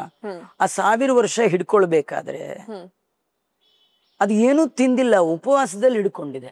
ಯಾಕಂದ್ರೆ ತಿನ್ಬೇಕಾದ್ರೆ ಬಾಯಿ ಬಿಡ್ಬೇಕು, ಬಾಯಿ ಬಿಟ್ರೆ ಆನೆ ಹೊಟ್ಟೋಗುತ್ತೆ. ಬಾಯೇ ಬಿಟ್ಟಿಲ್ಲ. ಬಾಯಿ ಬಿಡದೆ ಇರೋದ್ರಿಂದ 2, ಬಾಯಿ ಬಿಟ್ಟಿಲ್ಲ ಅಂದ್ರೆ ಊಟ ಮಾಡಿಲ್ಲ, ಬಾಯಿ ಬಿಟ್ಟಿಲ್ಲ ಅಂದ್ರೆ ಮೌನ ವ್ರತ, ಎರಡನ್ನೂ ಮಾಡಿ ಅದನ್ನ ಹಿಡಿತು. ಆ ಆನೆಗೆ ಯಾವ ಆನೆನೂ ಏನು ಹೆಲ್ಪ್ ಮಾಡಕ್ಕಾಗ್ಲಿಲ್ಲ. ಅವ್ರದ್ದೆಲ್ಲ ಕೆಪಾಸಿಟಿ ಮೀರ್ತು. ಲಿಮಿಟ್ ಅಲ್ಲ, ನಮ್ದಾಗಲ್ಲ ಇದು ಅಂತ. ಕಡೆಗೆ ಆನೆಗೆ ಅನ್ನಿಸ್ತು, ನನಗೆ ಯಾರು ಈ ಭಯವನ್ನ ಉಂಟು ಮಾಡಿದ ಅವನೇ ನನ್ನನ್ನು ಉದ್ಧಾರ ಮಾಡಬೇಕು ಅಂತ ಆ ದೇವರನ್ನ ನಾರಾಯಣ ಅಖಿಲ ಗುರು ಭಗವನ್ ನಮಸ್ತೆ ಅಂತ ಕರಿತು. ಅಲ್ಲೇ ಇದ್ದ ಒಂದು ಹೂವ ದೇವರಿಗೆ ತೋರಿಸ್ತು. ದೇವರು ಬಂದು ಸಗ್ರಾಹ ಮಾಶು ಕೃಪಯೋಜ್ಜಹಾರ. ದೇವ್ರು ಏನ್ ಮಾಡ್ದ ಅಂದ್ರೆ ಆನೆನ ಮಾತ್ರ ಬಿಡಿಸ್ಲಿಲ್ಲಂತೆ, ಮೊಸಳೆ ಸಮೇತವಾಗಿ ಆನೆಯನ್ನ ಮೇಲೆತ್ತದಂತೆ. ಯಾರು ಭಕ್ತರ ಪಾದವನ್ನ ಹಿಡಿತಾರೆ ಅವ್ರನ್ನ ಮೊದಲು ಉದ್ಧಾರ ಮಾಡ್ತೀನಿ. ನೀನೇನು ಸ್ತೋತ್ರ ಮಾಡಬೇಡ, ಯಾರು ಸ್ತೋತ್ರ ಮಾಡ್ತಾರೆ, ಯಾರು ಸಜ್ಜನರಿದ್ದಾರೆ ಅವ್ರ ಪಾದ ಹಿಡಿ, ಅವ್ರನ್ನ ಫಾಲೋ ಮಾಡು, ಸಾಕು, ನಿನಗೆ ನಾನು ಉದ್ಧಾರ ಮಾಡ್ತೇನೆ ಅಂತ ತೋರಿಸಿಕೊಟ್ಟ. ಹೂವಿನ ಜೊತೆ ನಾರು ಸ್ವರ್ಗಕ್ಕೆ ಸೇರ್ತು. ಈ ಆನೆ ಅದು ಮನುಷ್ಯನೇ ಆನೆ ಅಂತ ನಾನು ನಿಮ್ಗೆ ಹೇಳ್ತಾ ಬಂದೆ. ಅಲ್ಲಿ ಈ ಆನೆಗೆ ಕಾಲ್ ಹಿಡಿತು ಮೊಸಳೆ. ನಮ್ಗೆ ಯಾರು ಹಿಡಿತಾರೆ ಸುಖವಾಗಿದ್ದಾಗ? ಸಣ್ಣ ವಯಸ್ಸಲ್ಲಿ ಒಂದು ಗೋಳು, ಸಣ್ಣ ವಯಸ್ಸಿರುವಾಗ, ಪುಟ್ಟ ಮಗು ಇರುವಾಗ ಎಲ್ಲೋ ಸೊಳ್ಳೆ ಕಡ್ದಿರುತ್ತೆ, ಅಮ್ಮ ಎಲ್ಲೋ ಉಜ್ಜುತ್ತಾ ಇರ್ತಾಳೆ, ನಮ್ಗೆ ಹೇಳಕ್ ಬರಲ್ಲ, ಮಾಡಕ್ ಬರಲ್ಲ. ಇದೊಂದು ಗೋಳು, ಪರಾಧೀನ ಪ್ರಪಂಚ. ಮಗು ಹಶ್ವು ಅಂತ ಅಳಿತಾ ಇದ್ರೆ ತಾಯಿ ಗೊತ್ತಿಲ್ಲದೆ ನಿದ್ದೆ ಅಂತ ತಟ್ಟಿ ತಟ್ಟಿ ನಿದ್ದೆ ಮಾಡ್ತೀವಿ. ನಿದ್ದೆ ಅಂದ್ರೆ ಹಾಲು ಕುಡಿಸು, ಹಿಂಗೆಲ್ಲ ಗೊತ್ತಾಗಲ್ಲ. ಮಗುವಿಂದು ತಾಯಿಗೆ, ತಾಯಿದು ಮಗು ಏನ್ ಗೊತ್ತೇ ಆಗಲ್ಲ, ಭಾಳ ಪ್ರಾಬ್ಲಮ್. ಇನ್ನೊಂದು ಚೂರು ದೊಡ್ಡವರಾದ್ಮೇಲೆ ಮಕ್ಕಳಿಗೆ ಶಾಪಿಂಗ್ ಎಲ್ಲಿ ಹೋದ್ರೂ ಅದು ಕೊಡ್ಸು ಇದು ಕೊಡ್ಸು, ಕೇಳಿದ್ದೊಂದು ಕೊಡ್ಸಲ್ಲ ನಮ್ಮಮ್ಮ ನಮ್ಮಪ್ಪ, ಅದೊಂದು ಬೇಜಾರು. ಆಮೇಲೆ ಬಯಸಿದ ಸೀಟ್ ಸಿಗಲಿಲ್ಲ, ಅದೊಂದು ಬೇಜಾರು. ಆಮೇಲೆ ಬಯಸಿದ ಕನ್ಯಾ ಸಿಗಲಿಲ್ಲ, ಅದೊಂದು ಬೇಜಾರು. ಏನೋ ತಾನೇ ಒಂದು ಲಕ್ಷಾಂತರ ರೂಪಾಯಿ ಸಂಪಾದನೆ ಮಾಡ್ದ, ಬೇಕಾದ ಮದುವೆ ಮಾಡ್ಕೊಂಡ, ಮನೆ ಕಟ್ಟದ, ಎಂಜಾಯ್ ಮಾಡ್ದ, ಅಷ್ಟೊಳಗೆ ಏನೋ ಒಂದು ಅವ್ಯವಸ್ಥೆ ಆಗಿ ಅವನಿಗೂ ಮುಪ್ಪು ಬರ್ಲಿಕ್ಕೆ ಶುರುವಾಗತ್ತೆ. ಅದು ಒಂದು ಇದ್ದಕ್ಕಿದ್ದ ಹಾಗೆ ತಲೆ ಒಳಗೆ ಒಂದು ಬಿಳಿ ಕೂದಲು ಕಾಣತ್ತೆ.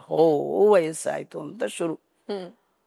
ಅಲ್ಲಿ ಮೊಸಳೆ ಹಿಡ್ಕೊಳತ್ತೆ, ಇಲ್ಲಿ ಮುಪ್ಪು ಹಿಡ್ಕೊಳತ್ತೆ. ಮುಪ್ಪು ಬಂದಿತಲ್ಲ, ತಪ್ಪದೆ ಪಾಯಸ ಉಣಲಿಲ್ಲ, ತುಪ್ಪದ ಬಿಂದಿಗೆ ತಿಪ್ಪೆಯ ಮೇಲೆ ದೊಪ್ಪನೆ ಬಿತ್ತಲ್ಲ. ದಾಸರಾಯರು ವರ್ಣನೆ ಮಾಡ್ತಾರೆ. ನಮ್ಗೇನೇ ಆಶ್ಚರ್ಯ, ಮೊಸಳೆ ಹಿಡ್ದದ್ದು ಸೊಂಡ್ಲನ್ನಲ್ಲ, ಕುತ್ತಿಗೆನಲ್ಲ, ಕಾಲ. ನಮಗ್ ವಯಸ್ಸಾದ್ಮೇಲೆ ಮೊದ್ಲು ಹಿಡಿಯೋದೆ ಕಾಲು. ಮಂಡಿ ನೋವು ಶುರು ಆಗತ್ತೆ, ಕಾಲಿಂದ ಶುರು. ಅದೇನಂದ್ರೆ ದೇವರ ಕಾರುಣ್ಯ ಅಂತೆ. ದೇವರನ್ನ ಕರೀಲಿಕ್ಕೆ ಕಾಲ್ ಬೇಡ, ಕಂಠ ಇದ್ರೆ ಸಾಕು. ಅದಕ್ಕೆ ಲಾಸ್ಟ್ ಮೂಮೆಂಟ್ ವರ್ಗೂ ದೇವ್ರು ಕಾಯ್ತಾನಂತೆ, ಈಗ ಕೂಗ್ತಾನೆ ನಾಳೆ ಕೂಗ್ತಾನೆ ಅಂತ. 1000 ವರ್ಷ ದೇವರು ಗಜೇಂದ್ರನಿಗೋಸ್ಕರ ಕಾದ, ನೀ ಕರೆದ ತಕ್ಷಣ ಬರ್ತೀನಿ ಅಂತ. ಅವ್ನ್ ಕರೆಯೋದ್ ಲೇಟು. ಗಜೇಂದ್ರ ಏನ್ ಮಾಡ್ದ, ನಮ್ಮ ಅವರಿದ್ದಾರೆ, ನಮ್ಗೆ ಇವ್ರಿದ್ದಾರೆ, ನಮ್ ಸೇಫ್ ಮಾಡ್ತಾರೆ, ನಮ್ ಬಿಡಿಸ್ತಾರೆ, ಅವರು ಇವ್ರು ಅನ್ಕೊಂಡ್ ಕಾದ. ಕಡೆಗೆ ಬಿಡಿಸಲ್ಲ ಅಂತ ಗೊತ್ತಾಗ್ಲಿಕ್ಕೆ 1000 ವರ್ಷ ಬೇಕಾಯ್ತು. ಆವಾಗ ನಿನ್ ಬಿಟ್ಟಿನ್ ಯಾರು ಇಲ್ಲ ಅಂತ ದೇವನ್ ಕರೆದ. ನಮ್ಗೆ ಆನೆಗೆ ಒಂದೇ ವ್ಯತ್ಯಾಸ, ಆನೆಗೆ ಅಂತ್ಯಕಾಲದಲ್ಲಿ ದೇವರ ಬಗ್ಗೆ ಅರಿವು ಬಂತು, ರಕ್ಷಣೆ ಮಾಡೋದಿದ್ರೆ ದೇವರು ಅಂತ. ನಮ್ಗೆ ಅಂತ್ಯಕಾಲದಲ್ಲಿ ಬರಲ್ಲ. ಯಾಕೆ ಬರಲ್ಲ ಅಂದ್ರೆ, ಅವನು ಡೆತ್ ಬೆಡ್ ಮೇಲೆ ಮಲಗಿದಾಗ ತನ್ನ ನೋಡ್ಲಿಕ್ಕೆ ಯಾರು ಬಂಧುಗಳು ಬಂದ್ರೆ ಅವ ಹೇಳ್ತಾನೆ, ನನ್ನ ಮಗ ಸರಿ ಇಲ್ಲ, ನನ್ನ ಅಮೇರಿಕಕ್ಕೆ ಕರ್ಕೊಂಡು ಹೋಗಿದ್ರೆ ನಾನು ಒಳ್ಳೆ ಟ್ರೀಟ್ಮೆಂಟ್ ತಗೊಳ್ಬೋದಿತ್ತು. ಆಗ್ಲೇ ಅವನಿಗೆ 93 ವರ್ಷ, ಇನ್ನೆಷ್ಟು ಬದುಕಲಿಕ್ಕೆ ಸಾಧ್ಯ ಇದೆ. ಆದರೂ ಇದು ನಾನು ಸಾಯೋ ವಯಸ್ಸು, ಈಗ ಮಕ್ಕಳು ಯಾರು ಏನೂ ಮಾಡಲ್ಲ, ಮಾಡಿದ್ರೆ ದೇವ್ರು ಮಾಡಬೇಕು ಅನ್ನುವ ಭಾವ ಅವನಿಗೆ ಬರಲ್ಲ. ಯಾಕೆ ಬರಲ್ಲ ಅಂದ್ರೆ, ಜನ್ಮಾಂತರದ ಸಾಧನೆ ಇರಲ್ಲ. ಗಜೇಂದ್ರನಿಗೆ ಜನ್ಮಾಂತರದ ಸಾಧನೆ ಇತ್ತು. ನಾವು ಜನ್ಮದಲ್ಲಿ ಸಾಧನೆ ಮಾಡಿದ್ರೆ ಮಾತ್ರ ಸಂತತಂ ಚಿಂತೆಯೇನಂತಂ, ಹರಿಭಜನೆ ಮಾಡೋ ನಿರಂತರ. ಜನ್ಮಾಂತರದಲ್ಲಿ ಭಗವಂತನ ಸ್ಮರಣೆ ಮಾಡಿದ್ರೆ ಮಾತ್ರ ಅಂತ್ಯಕಾಲದಲ್ಲಿ ಬರುತ್ತೆ, ಇಲ್ಲದೆ ಇದ್ರೆ ಬರೋಲ್ಲ ಅಂತ ತೋರಿಸಿಕೊಟ್ಟಂತಹ ಕತೆ ಗಜೇಂದ್ರ ಮೋಕ್ಷ ಅಂತ. ಹೀಗೆ ಎಲ್ಲ ಕಥೆಗಳು ಕೂಡ ದೇವರಿಲ್ಲ ಅನ್ನೋನೊಬ್ಬ, ದೇವರಿದ್ದಾನೆ ಅನ್ನೋ ಅಪ್ಪ ಮಕ್ಕಳು, ಹರಿದ್ವೇಷಿ ಒಬ್ಬ, ಹರಿಭಕ್ತ ಒಬ್ಬ. ಹರಿದ್ವೇಷಿ ಹಿರಣ್ಯಕಶ್ಯಪ, ಹರಿಭಕ್ತ ಪ್ರಹ್ಲಾದ. ಹರಿಭಕ್ತನ್ ಕಂಡ್ರೆ ಹರಿದ್ವೇಷಿಗಾಗಲ್ಲ. ಎಲ್ಲಿ ನಿನ್ ದೇವರು ಅಂದ. ಅದಕ್ಕೆ ಮಗ ಅಂದ, ಎಲ್ಲಿ ದೇವ್ರು ಅಂತ ಏನ್ ಕೇಳ್ತೀಯ, ನಿಂಗೆ ಎಲ್ಲಿ ಬೇಕಾದ್ರೂ ತೋರಿಸ್ತೀನಿ ಇಂದ. ಇನ್ನೆಂತ ಕಾನ್ಫಿಡೆನ್ಸ್ ಇರ್ಬೇಕು ಅವನಿಗೆ. ಅದಕ್ಕೆ ಈ ಕಂಬದಲ್ಲಿ ಯಾಕಿಲ್ಲ ಅಂದ. ಕಾಣ್ತಾ ಇದ್ದಾನಲ್ಲ ಅಂದ. ಯಾವುದೇ ಕಂಬ ತೋರಿಸಿದ್ರು ಆನ್ಸರ್ ಈಸ್ ಸೇಮ್, ಕಾಣ್ತಾ ಇದ್ದಾನ. ಅರ್ಥ, ಭಗವದ್ ಭಕ್ತರಿಗೆ ಎಲ್ಲಾ ವಸ್ತುಗಳ ಒಳಗೆ ತದಾಕಾರ ತದ್ಭಿನ್ನ ತದ್ವಾಚ್ಯನಾಗಿ ಭಗವಂತನ ನೋಡ್ತಿರ್ತಾರೆ, ಅವರು ಕಾಣ್ತಾನೆ. ಹಾಗಾಗಿ ಯಾರು ಪ್ರಹ್ಲಾದನಂತೆ ಭಗವಂತನಲ್ಲಿ ಭಕ್ತಿಯನ್ನ ಮಾಡ್ತಾರೆ, ಪರಾಕಾಷ್ಠತೆಗೆ ಹೋಗ್ತಾರೆ, ಅವರಿಗೆ ಕಂಡದ್ದೆಲ್ಲ ಕಮಲನಾಭನ ಮೂರ್ತಿ. ಅದರಿಂದ ಪ್ರಹ್ಲಾದನಂತೆ ಸಣ್ಣ ವಯಸ್ಸಿನಿಂದಲೇ ಭಕ್ತಿ ಪ್ರಾಕ್ಟೀಸ್ ಆಗ್ಬೇಕು, ಎಲ್ಲರಿಗೂ ಬರೋದಿಲ್ಲ ಅಂತ. ಹೀಗೆ ಅದು ಅಂಬರೀಷ್ ಮಹಾರಾಜ, ಅವನು ಉಪವಾಸ ವ್ರತ ಮಾಡ್ತಿದ್ದ. ದೂರ್ವಾಸರು ಬರ್ತೀನಿ ಅಂದ್ರು, ಬರೋದ್ ಲೇಟ್ ಆಯ್ತು. ಇವನು ತೀರ್ಥ ತಗೊಂಡಿದ್ದ. ನನ್ ಕರೆದು ನೀನೇ ತಗೊಂಡಿಯಲ್ಲ, ನೀನು ಭಗವದ್ಭಕ್ತ ಅನ್ನುವ ದುರಹಂಕಾರ ನಿನಗೆ, ನಿನ್ನನ್ನು ಕೊಂದು ಬಿಡ್ತೀನಿ ಅಂತ ಹೇಳಿ ಒಂದು ಪಿಶಾಚಿಯನ್ನ ಸೃಷ್ಟಿ ಮಾಡಿದ್ರು. ಪಿಶಾಚಿ ಅವನ್ನ ನುಂಗ್ಲಿಕ್ಕೆ ಬಂತು ಅಂಬರೀಷ್ ಮಹಾರಾಜನನ್ನು. ಆದ್ರೆ ಅಂಬರೀಷ್ ಮಹಾರಾಜ 1 ಇಂಚ್ ಹಿಂದಕ್ಕೆ ಹೋಗ್ಲಿಲ್ಲ ಅಂತ. ಯಾಕಂದ್ರೆ ರಕ್ಷತಿ ಇತ್ಯೇವ ವಿಶ್ವಾಸ, ದೇವರಲ್ಲಿ ನಂಬಿಕೆ. ನಾನು ಸರಿಯಾಗಿದ್ದೇನೆ, ನಾನು ಪ್ರಾಮಾಣಿಕವಾಗಿದ್ದೇನೆ, ನಂದು ತಪ್ಪಿಲ್ಲ, ಇಷ್ಟ್ರ ಮೇಲೂ ನಾನು ಸಾಯ್ಬೇಕು ಅಂತ ಅವನಿಗೆ ಇಚ್ಛೆ ಇದ್ರೆ ಸಾಯಿಸ್ಲಿ. ಇದು ಅವನ ಕಥೆ. ಇನ್ನ ಭರತನ ಕತೆ ಬರುತ್ತೆ. ಅವನಿಗೆ ಬಲಿಪೀಠದಲ್ಲಿ ಹಾಕಿ ಇನ್ನೇನು ಕತ್ತರಿಸ್ಬೇಕು ಅಂತ ಕೈಯಲ್ಲಿ ಕತ್ತಿ ಎತ್ತದಾಗಲೂ ಬದುಕಿಗಾಗಿ ಪ್ರಯತ್ನ ಮಾಡಲಿಲ್ಲ. ಯಾಕಂದ್ರೆ ಅವನದೇನ್ ಥಾಟ್ಸ್ ಇತ್ತು ತಲೆ ಒಳಗೆ, ಸಾಯುವ ನನ್ನಲ್ಲೂ ದೇವರಿದ್ದಾನೆ, ಕೊಲ್ಲುವ ಅವನಲ್ಲೂ ದೇವರಿದ್ದಾನೆ. ನಾನ್ ಸಾಯ್ಬೇಕು ಅಂತ ದೇವ್ರಿಗೆ ಇಚ್ಛೆ ಇದ್ರೆ ನಾನು ಏನ್ ಟ್ರೈ ಮಾಡಿದ್ರು ಬದುಕಲ್ಲ. ನಾನ್ ಬದುಕಬೇಕು ಅಂತ ದೇವ್ರಿಗೆ ಇಚ್ಛೆ ಇದ್ರೆ ಇವನೇನ್ ಮಾಡಿದ್ರು ನಾನು ಇದು ನಂಬಿಕೆ. ಈ ನಂಬಿಕೆ ನಮ್ಗೆಲ್ಲ ಇಲ್ಲ. ಈ ನಂಬಿಕೆ ನಮಗೆಲ್ಲ ಇಲ್ಲ. ಅದಕ್ಕೆ ನಮ್ಮ ಕತೆ ಭಾಗವತದಲ್ಲಿಲ್ಲ. ರೋಡಲ್ಲಿ ಹೋಗುವಾಗ ಲೋಡೆಡ್ ಟ್ರಕ್ ಬರ್ತಿರತ್ತೆ. ಟ್ರಕ್ ನೋಡಿ ಆ ಡ್ರೈವರ್ ಒಳಗೂ ದೇವ್ರಿದ್ದಾನೆ, ನನ್ನಲ್ಲೂ ದೇವ್ರಿದ್ದಾನೆ. ರೋಡ್ ಕ್ರಾಸ್ ಮಾಡ್ತೀನಿ, ಇಚ್ಛೆ ಇದ್ರೆ ಬದುಕ್ತೀನಿ. ಹೀಗೆ ಯಾರು ಹೋಗ್ತೀವ ನಾವು? ಹೋಗೋದೇ ಇಲ್ಲ. ಅದರಿಂದ ಅದು ತುಂಬ ಭಾರಿ ಡೀಪ್ ಭಕ್ತಿ, ಯಾರಿಗೆ ತುಂಬ ನಂಬಿಕೆ ಇದೆ. ನೀವು ನೋಡಿ ಆಶ್ಚರ್ಯ, ಕೋತಿ ಮರಿ ಅಮ್ಮನನ್ನ ಹಿಡಿಯತ್ತೆ, ನಂಬಿಕೆಯಿಂದ ಹಿಡಿಯತ್ತ. ಅಮ್ಮ ಅಪ್ಪಿ ತಪ್ಪಿಯೂ ಕೂಡ ಮರಿಯನ್ನ ಹಿಡಿಯಲ್ಲ. ಎಷ್ಟು ಲಾಂಗ್ ಜಂಪ್ ಹೊಡೆಯುತ್ತೆ, ಎಷ್ಟು ಕಾಂಪೌಂಡ್ ಹಾರುತ್ತೆ.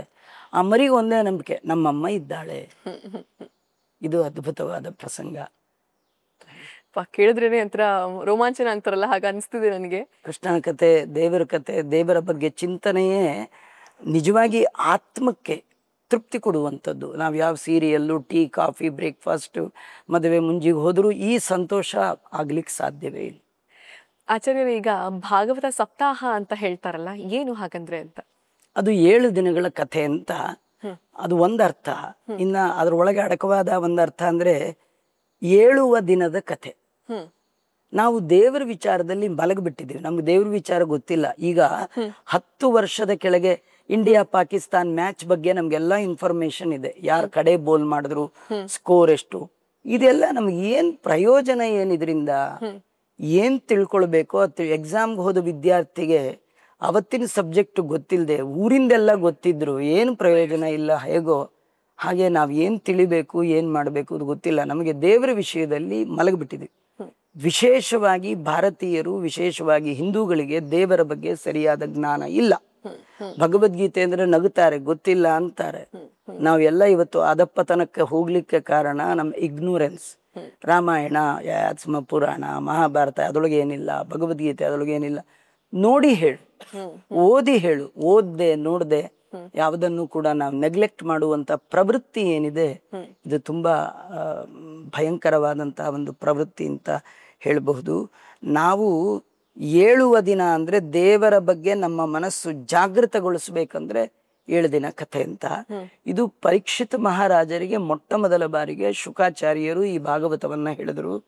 ಹೇಳುವಾಗ ಶುಕ್ಲ ಪಕ್ಷದ ನವಮಿಯಿಂದ ಅವರು ಹೇಳಿದ್ದು.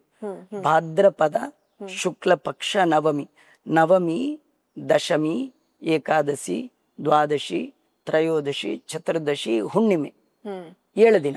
7 ದಿನಗಳಲ್ಲಿ ಆ ಕಥೆಯನ್ನ ಕಂಪ್ಲೀಟ್ ಮಾಡಿ ಅವನಿಗೆ ಹೇಳಿದ ಕಾರಣ ಅದಕ್ಕೆ ಸಪ್ತಾಹ ಸಪ್ತಾಹ ಅಂತ ಕರೀತಾರೆ. ಆದ್ರೆ ಇನ್ನೊಂದೇನಂದ್ರೆ ಅವನಿಗಿದ್ದದ್ದು 7 ದಿನ. ಅವನ ಶಾಪ, ನಿಂಗೆ 7 ದಿನದಲ್ಲಿ ಸಾವು ಬರ್ಲಿ ಅಂತ. ಹಾಗಾಗಿ ಅವನ್ 7 ದಿನ ಕೇಳ್ದ.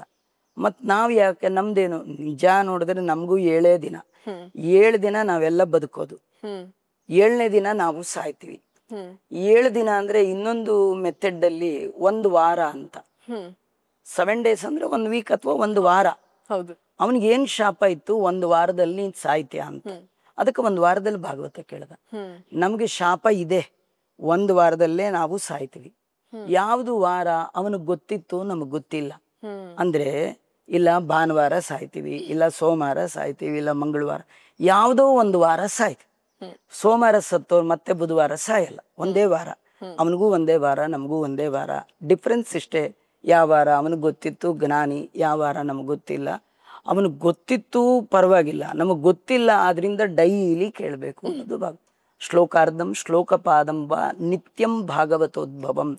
ನಿತ್ಯದಲ್ಲಿ 1 ಶ್ಲೋಕ, ಅರ್ಧ ಶ್ಲೋಕವಾದರೂ ಭಾಗವತವನ್ನ ಓದಬೇಕು, ಕೇಳಬೇಕು. ಇವಾಗಂತೂ ಈ ಎಲ್ಲ ಮೀಡಿಯಾ ಮಾಧ್ಯಮಗಳೆಲ್ಲ ಬಂದಿರೋದ್ರಿಂದ ಹಿಂದಿನ ಕಾಲದ ಹಾಗೆ ಏನೂ ಪ್ರಾಬ್ಲಮ್ ಇಲ್ಲ, ಯಾರೂ ಎಲ್ಲೂ ಹೋಗ್ಬೇಕಾದ್ದಿಲ್ಲ. 24 ಗಂಟೆ ಎಷ್ಟೋ ಮನೆಗಳಲ್ಲಿ ಟಿವಿ ಆನ್ ಮಾಡ್ಬಿಟ್ಟಿರ್ತಾರೆ, ಯಾರೇನು ನೋಡಲ್ಲ. ಅವಾಗ್ಲೂ ಆ ಕಡೆ ಹೋದ ಕಣ್ಣು ಬಿದ್ರೆ ನೋಡ್ತಾರೆ. ಹಾಗೆ ಮನೆಯಲ್ಲಿ 24x7 ನೀವು ಒಂದು ಯಾವ್ದಾರ ಒಂದು ಭಾಗವತವೋ ರಾಮಾಯಣವೋ ಒಳ್ಳೆ ಮ್ಯೂಸಿಕ್ ದೇವ್ರದ್ದು ಹಾಕೇ ಇರ್ಬೇಕು. ಅದು ಸೌಂಡ್ ಥೆರಪಿ ಅಂತ. ಶಬ್ದದಿಂದ ಮಾನಸಿಕ ರೋಗವನ್ನ ಕಳೆಯುವಂಥದ್ದು. ಒಳ್ಳೆ ಶಬ್ದಗಳು, ಪುರ್ಸೊತ್ತಾದಾಗ ಕೂತ್ಕೊಳ್ಳಿ. ಇಲ್ಲದೆ ಇದ್ರೆ ನಿಮ್ ಕೆಲಸ ಮಾಡ್ತಾ ಇರುವಾಗಲೇ ಆ ಸೌಂಡ್ ನಿಮ್ ಕಿವಿಗೆ ಬೀಳೋ ಹಂಗೆ ಮಾಡೋದ್ರಿಂದಲೂ ಕೂಡ ಉತ್ತಮವಾದ ಫಲಿತಾಂಶವನ್ನ ಜೀವನದಲ್ಲಿ ನಾವು ಕಾಣ್ಬೋದು. ಈಗ ಕೃಷ್ಣನ ಬಾಲ್ಯದಿಂದ ನಾವೆಲ್ಲ ಮಾತಾಡ್ತಾ ಬಂದಿದೀವಿ. ಈಗ ಕೃಷ್ಣ ಅವತಾರವನ್ನ ಮುಗಿಸಿದ ಹೇಗೆ ಅಂತ? ಕೃಷ್ಣ ಅವತಾರ ಅದು ಕೂಡ ಬಹಳ ಅದ್ಭುತವಾದ ರೋಚಕವಾದ ಒಂದು ಪ್ರಸಂಗ. ಕೃಷ್ಣ ಅವನು ಬಂದದ್ದೇ ಜಾತಕಂಸ ವದಾರ್ಥಾಯ, ಭೂಭಾರ ಹರಣಾಯಚ, ಭೂಭಾರ ಹರಣ ಮಾಡ್ಬೇಕು ಅಂತ ಬಂದ. ಯಾಕೆಂದ್ರೆ ಭೂಮಿ ಹೋಗಿ ರಿಕ್ವೆಸ್ಟ್ ಮಾಡಿದ್ಲು, ನನ್ ಮೇಲೆ ಭಾರ ಜಾಸ್ತಿ ಆಗಿದೆ, ನೀನ್ ಸ್ವಲ್ಪ ನನಗೆ ಉಪಕಾರ ಮಾಡು, ನನಗೆ ಅನುಗ್ರಹ ಮಾಡು. ಬಂದ, ಭೂಭಾರ ಹರಣ ಮಾಡದ. ಹೇಗೆ ಅಂದ್ರೆ ಜರಾಸಂಧ ಪ್ರತಿ ಒಂದು ಬಾರಿ ಬರುವಾಗ 21 ಅಕ್ಷೋಹಿಣಿ ಸೈನ್ಯ ತರ್ತಿದ್ದ. ಅವರೆಲ್ಲ ವೈಷ್ಣವ ವಿಷ್ಣು ದ್ವೇಷಿಗಳು, ದೈವದ್ರೋಹಿಗಳು, ದೇಶದ್ರೋಹಿಗಳು. ಆ ದೇಶದ್ರೋಹಿ ದೈವದ್ರೋಹಿಗಳನ್ನ ಸಂಹಾರ ಮಾಡಿ ಇಡೀ ಭೂಮಿಯಲ್ಲಿರುವಂತ ಭಾರ, ಜರಾಸಂಧನ ಸಂಹಾರ ಆಯ್ತು, ಶಿಶುಪಾಲನ ಸಂಹಾರ ಆಯ್ತು, ದಂತಭಕ್ತರನ ಸಂಹಾರ ಆಯ್ತು, ಕಂಸನ ಸಂಹಾರ ಆಯ್ತು, ಮತ್ತೆ ಬಕಾಸುರನ ಸಂಹಾರ ಆಯ್ತು, ತೃಣಾವರ್ತ ಆಯ್ತು. ಏನು ಸಾವಿರ ಜನ, ಯಾರು ನಂದು ಲ್ಯಾಂಡು, ನಾನು ಬಾಳ್ಯಗಾರ, ನಾನು ಎಲ್ಲರನ್ನು ಮುಗಿಸಿ ಭಾರ ಹರಣ ಆಯ್ತು. ಭೂಮಿಗೆ ಇದು ನಂದು, ಈ ಭೂಮಿಗೆ ನಾನು ಓನರು, ನಾನು ಇದಕ್ಕೆ ಒಡೆಯ ಅಂದ್ರೆ ಭೂಮಿಗೆ ಬೇಜಾರು. ಯಾಕಂದ್ರೆ ಭೂಮಿಗೆ ಓನರು ಭಗವಂತ. ಹೌದು. ವರಾಹ, ಭೂವರಾಹ, ಭೂಮಿಗೆ ಒಡೆಯ ಗಂಡ ಯಾರು? ವರಾಹ. ವರಾಹ ಇರುವಾಗ ಇನ್ಯಾರು ಹೋಗಿ ನಾನ್ ಗಂಡ ಎಷ್ಟು ಸಿಟ್ಟು ಬರುತ್ತೆ. ಅದರಿಂದ ಅವಳು ಕೇಳ್ಕೊಂಡು ಇಂಥವ್ರನ್ನೆಲ್ಲ ಸಂಹಾರ, ಕೃಷ್ಣ ಬಂದ ಸಂಹಾರ ಮಾಡ್ದ. ಆದ್ರೆ ನೋಡ್ತಾನೆ ಇಡೀ ಭೂಮಿ ಮೇಲೆ ತನ್ನ ಕಡೆಯವರೇ ಜಾಸ್ತಿ ಆಗ್ಬಿಟ್ಟೆ. ಹಾಗಾದ್ರೆ ಏನ್ ಮಾಡ್ಬೇಕು ಅಂತ ಹೇಳಿ ತನ್ನ ಕುಲವನ್ನು ಕೂಡ ಅದು ಹರಣ ಮಾಡ್ಬೇಕು ಅಂತ ಸಂಕಲ್ಪ ಮಾಡಿ, ಕೃಷ್ಣನ ಒಬ್ಬ ಹೆಂಡತಿ ಜಾಂಬುವತಿ, ಜಾಂಬುವಂತನ ಮಗಳು, ಅವಳ ಮಗ ಸಾಂಬ ಅಂತ, ಭಾರಿ ಸುಂದರ, ಹೆಣ್ಣಿದ್ದಾಗೆ ಇದ್ದ, ಗಂಡಸು, ಅದ್ರ ರೂಪದಲ್ಲಿ ಮಾತ್ರ ಅದ್ಭುತವಾದ ರೂಪ. ಪಿಂಡಾರಕ ಅಂತ ದ್ವಾರಕಾ ಹತ್ರ ಒಂದು ಕ್ಷೇತ್ರ ಇದೆ. ಕೃಷ್ಣ ಪರಮಾತ್ಮ ಅಲ್ಲಿಗೆ ಒಮ್ಮೆ ಎಲ್ಲರನ್ನೂ ಕರ್ಕೊಂಡು ಹೋಗಿದ್ದ. ಕೃಷ್ಣ ಬರ್ತಾನೆ ಅಂತ ಹೇಳಿ ಆಗಿನ ಕಾಲದ ಎಲ್ಲ ಜ್ಞಾನಿಗಳು ಋಷಿಗಳು ಒಂದ್ ಕಡೆ ಸೇರಿದ್ರು. ಅವನ ದರ್ಶನ, ಅವನ್ ನೋಡಿದ್ದು ಮುಟ್ಟಿದ್ದು ಎಲ್ಲ ಆಗತ್ತೆ ಅಂತ ಬಂದಿದ್ರು. ಆ ಸಂದರ್ಭದಲ್ಲಿ ಕೃಷ್ಣನ ಮಕ್ಕಳೆಲ್ಲ ಆಟ ಆಡ್ಲಿಕ್ಕೆ ಶುರು ಮಾಡಿದ್ರು. ಯಾವಾಗ್ಲೂ ಒಂದ್ ಮದುವೆ ಮನೆಗೆ ಹೋದ್ರೆ ಚಿಕ್ಕ ಅವ್ರು ಆಟ ಇವರೆಲ್ಲ ಹಂಗ ಆಟ ಆಡ್ತಿರುವಾಗ ಅವ್ರಿಗೆ ಒಂದ್ ಅನ್ನಿಸ್ತು, ಈ ಋಷಿಗಳನ್ನ ಯಾಕೆ ಟೆಸ್ಟ್ ಮಾಡಬಾರ್ದು ಅಂತ ಹೇಳಿ ಆ ಸಾಂಬನಿಗೆ ಹೆಣ್ಣು ವೇಷ ಹಾಕಿ, ಹೊಟ್ಟೆ ಒಳಗೆ ಬಟ್ಟೆ ಗಂಟು ಕಟ್ಟಿ, ಆ ಕಡೆ ಒಬ್ರು ಈ ಕಡೆ ಒಬ್ರು ಹಿಡ್ಕೊಂಡು ಋಷಿಗಳಿಗೆ ನಮಸ್ಕಾರ ಮಾಡಿ ಕೇಳಿದ್ರು, ಇವಳು ನಮ್ ಬಹಳ ಬೇಕಾದವ್ರು, ಇವಳು ಇನ್ನೇನು ಹಡಿತಾಳೆ, ಇವಳಿಗೊಂದು ಕ್ಯೂರಿಯಾಸಿಟಿ, ಗಂಡು ಹಡಿತಾಳೋ ಹೆಣ್ಣು ಹಡಿತಾಳೋ, ನೀವು ತ್ರಿಕಾಲ ಜ್ಞಾನಿಗಳು, ಹಿಂದೆ ಮುಂದೆ ಎಲ್ಲ ಗೊತ್ತಿದೆ, ದಯಮಾಡಿ ನೀವು ನಮ್ಗೆ ಹೇಳ್ಬೇಕು ಅಂದಾಗ ಅವ್ರೊಂದ್ಸತಿ ಕಾಲಿಂದ ತಲೆವರೆಗೂ ನೋಡ್ತಾರೆ. ಅವ್ರಿಗೆ ಗೊತ್ತು, ಈಗ ನಮ್ಗೆ ಆಕ್ಟಿಂಗ್ ಮಾಡದೆ ಫಿಲಮ್ ಅಲ್ಲಿ ಯಾರು ಆಕ್ಟಿಂಗ್ ಮಾಡಿದ್ರು ಒರಿಜಿನಲ್ ನೇಮ್ ಏನು ಗೊತ್ತಾಗಲ್ವ, ನಮ್ಗೆ ಗೊತ್ತಾಗಲ್ಲ. ಅವ್ರಿಗೆ ಗೊತ್ತಾಯ್ತು. ಅವ್ರಂದ್ರು, ನೀವು ಕೃಷ್ಣನ ಮಕ್ಕಳು ಅಂತ ಇಷ್ಟು ದುರಹಂಕಾರ, ನಮ್ಮನ್ನೇ ಟೆಸ್ಟ್ ಮಾಡಕ್ ಬಂದಿದ್ದೀರಿ, ನಿಮ್ಮ ಹೊಟ್ಟೆಲಿ ಗಂಡು ಹುಟ್ಟಲ್ಲ ಹೆಣ್ಣು ಹುಟ್ಟಲ್ಲ, ನಿಮ್ಮ ವಂಶವನ್ನೇ ನಾಶ ಮಾಡುವಂತ ವನಕೆ ಹುಟ್ಟತ್ತೆ ಅಂತ, ವನಕೆ ಅಂತಾರ. ಇವ್ರಿಗೆ ಗಾಬರಿ ಆಯ್ತು. ಮೊದಲ ಆಟ, ಆಮೇಲೆ ಗಾಬರಿ. ಹೋದ್ರು, ದಡದೆಲ್ಲ ತೆಗೆದ್ರೆ ಒಂದು ಒನಕೆ, ಕಬ್ಬಿಣದ ಒನಕೆ ಬಂದು, ಕಬ್ಬಿಣದ್ದು ಹಾರೆ. ಏನ್ ಮಾಡ್ಬೇಕು? ಉಗ್ರಸೇನ ಮಹಾರಾಜ ಅವನ್ ಮುಂದೆ ತಗೊಂಡು ಎಲ್ಲ ಹೇಳಿದ್ರು, ಎಲ್ಲ ಬೈದ್ರು. ಕೃಷ್ಣನ್ಗೆಲ್ಲ ಗೊತ್ತು, ಎವ್ರಿಥಿಂಗ್ ಅವನಿಗೂ, ಅವಂದೇ ಎಲ್ಲ ಕಿರಿಕಿರಿ. ಅವನ ಅದನ್ನ ವಿರೋಧ ಮಾಡ್ಬೋದಿತ್ತು, ಆದ್ರೆ ಬ್ರಾಹ್ಮಣರ ಮಾತನ್ನ ಅವನು ಒಪ್ಪಿಗೆ ಮಾಡಿ ಎಲ್ಲರನ್ನು ಮತ್ತೊಮ್ಮೆ ಕರ್ಕೊಂಡು ಹೋಗಿ ಹೋಮ ಹವನ ಮಾಡಿಸಿ, ದಾನ ಧರ್ಮ ಮಾಡಿಸಿ, ಊಟ ಆದ್ಮೇಲೆ ಮಾತುಕತೆ ಶುರುವಾಯ್ತು. ಆ ಮಾತು ತಾರಕಕ್ಕೆ ಹೋಯ್ತು, ಬಾಯಿಂದ ಕೈ ಶುರುವಾಯ್ತು, ಒಬ್ರಿಗೊಬ್ರು ಹೊಡೆದಾಡಿದ್ರು. ಕೈ ಹೊಡೆದದ್ ಸಾಕಾಯ್ತು. ಅದು ಏರಿಕಾ ಅಂತ ಆ ಒನಕೆ ತಗೊಂಡು ಹೋದ್ರಲ್ಲ, ಉಗ್ರಸೇನ ಅದನ್ನೆಲ್ಲ ಕುಟ್ಟಿ ಪುಡಿ ಮಾಡಿ ಪೂರ ಅದನ್ನ ಕಲ್ಕಿ ಎಲ್ಲ ಮಾಡಿ ಒಂದಿಷ್ಟು ತುಂಡು ಮಿಕ್ಬಿಡ್ತು. ತುಂಡು ಗಿಂಡು ಎಲ್ಲ ತಗೊಂಡು ಸಮುದ್ರಕ್ಕೆ ಹಾಕ್ಬಿಟ್ರು.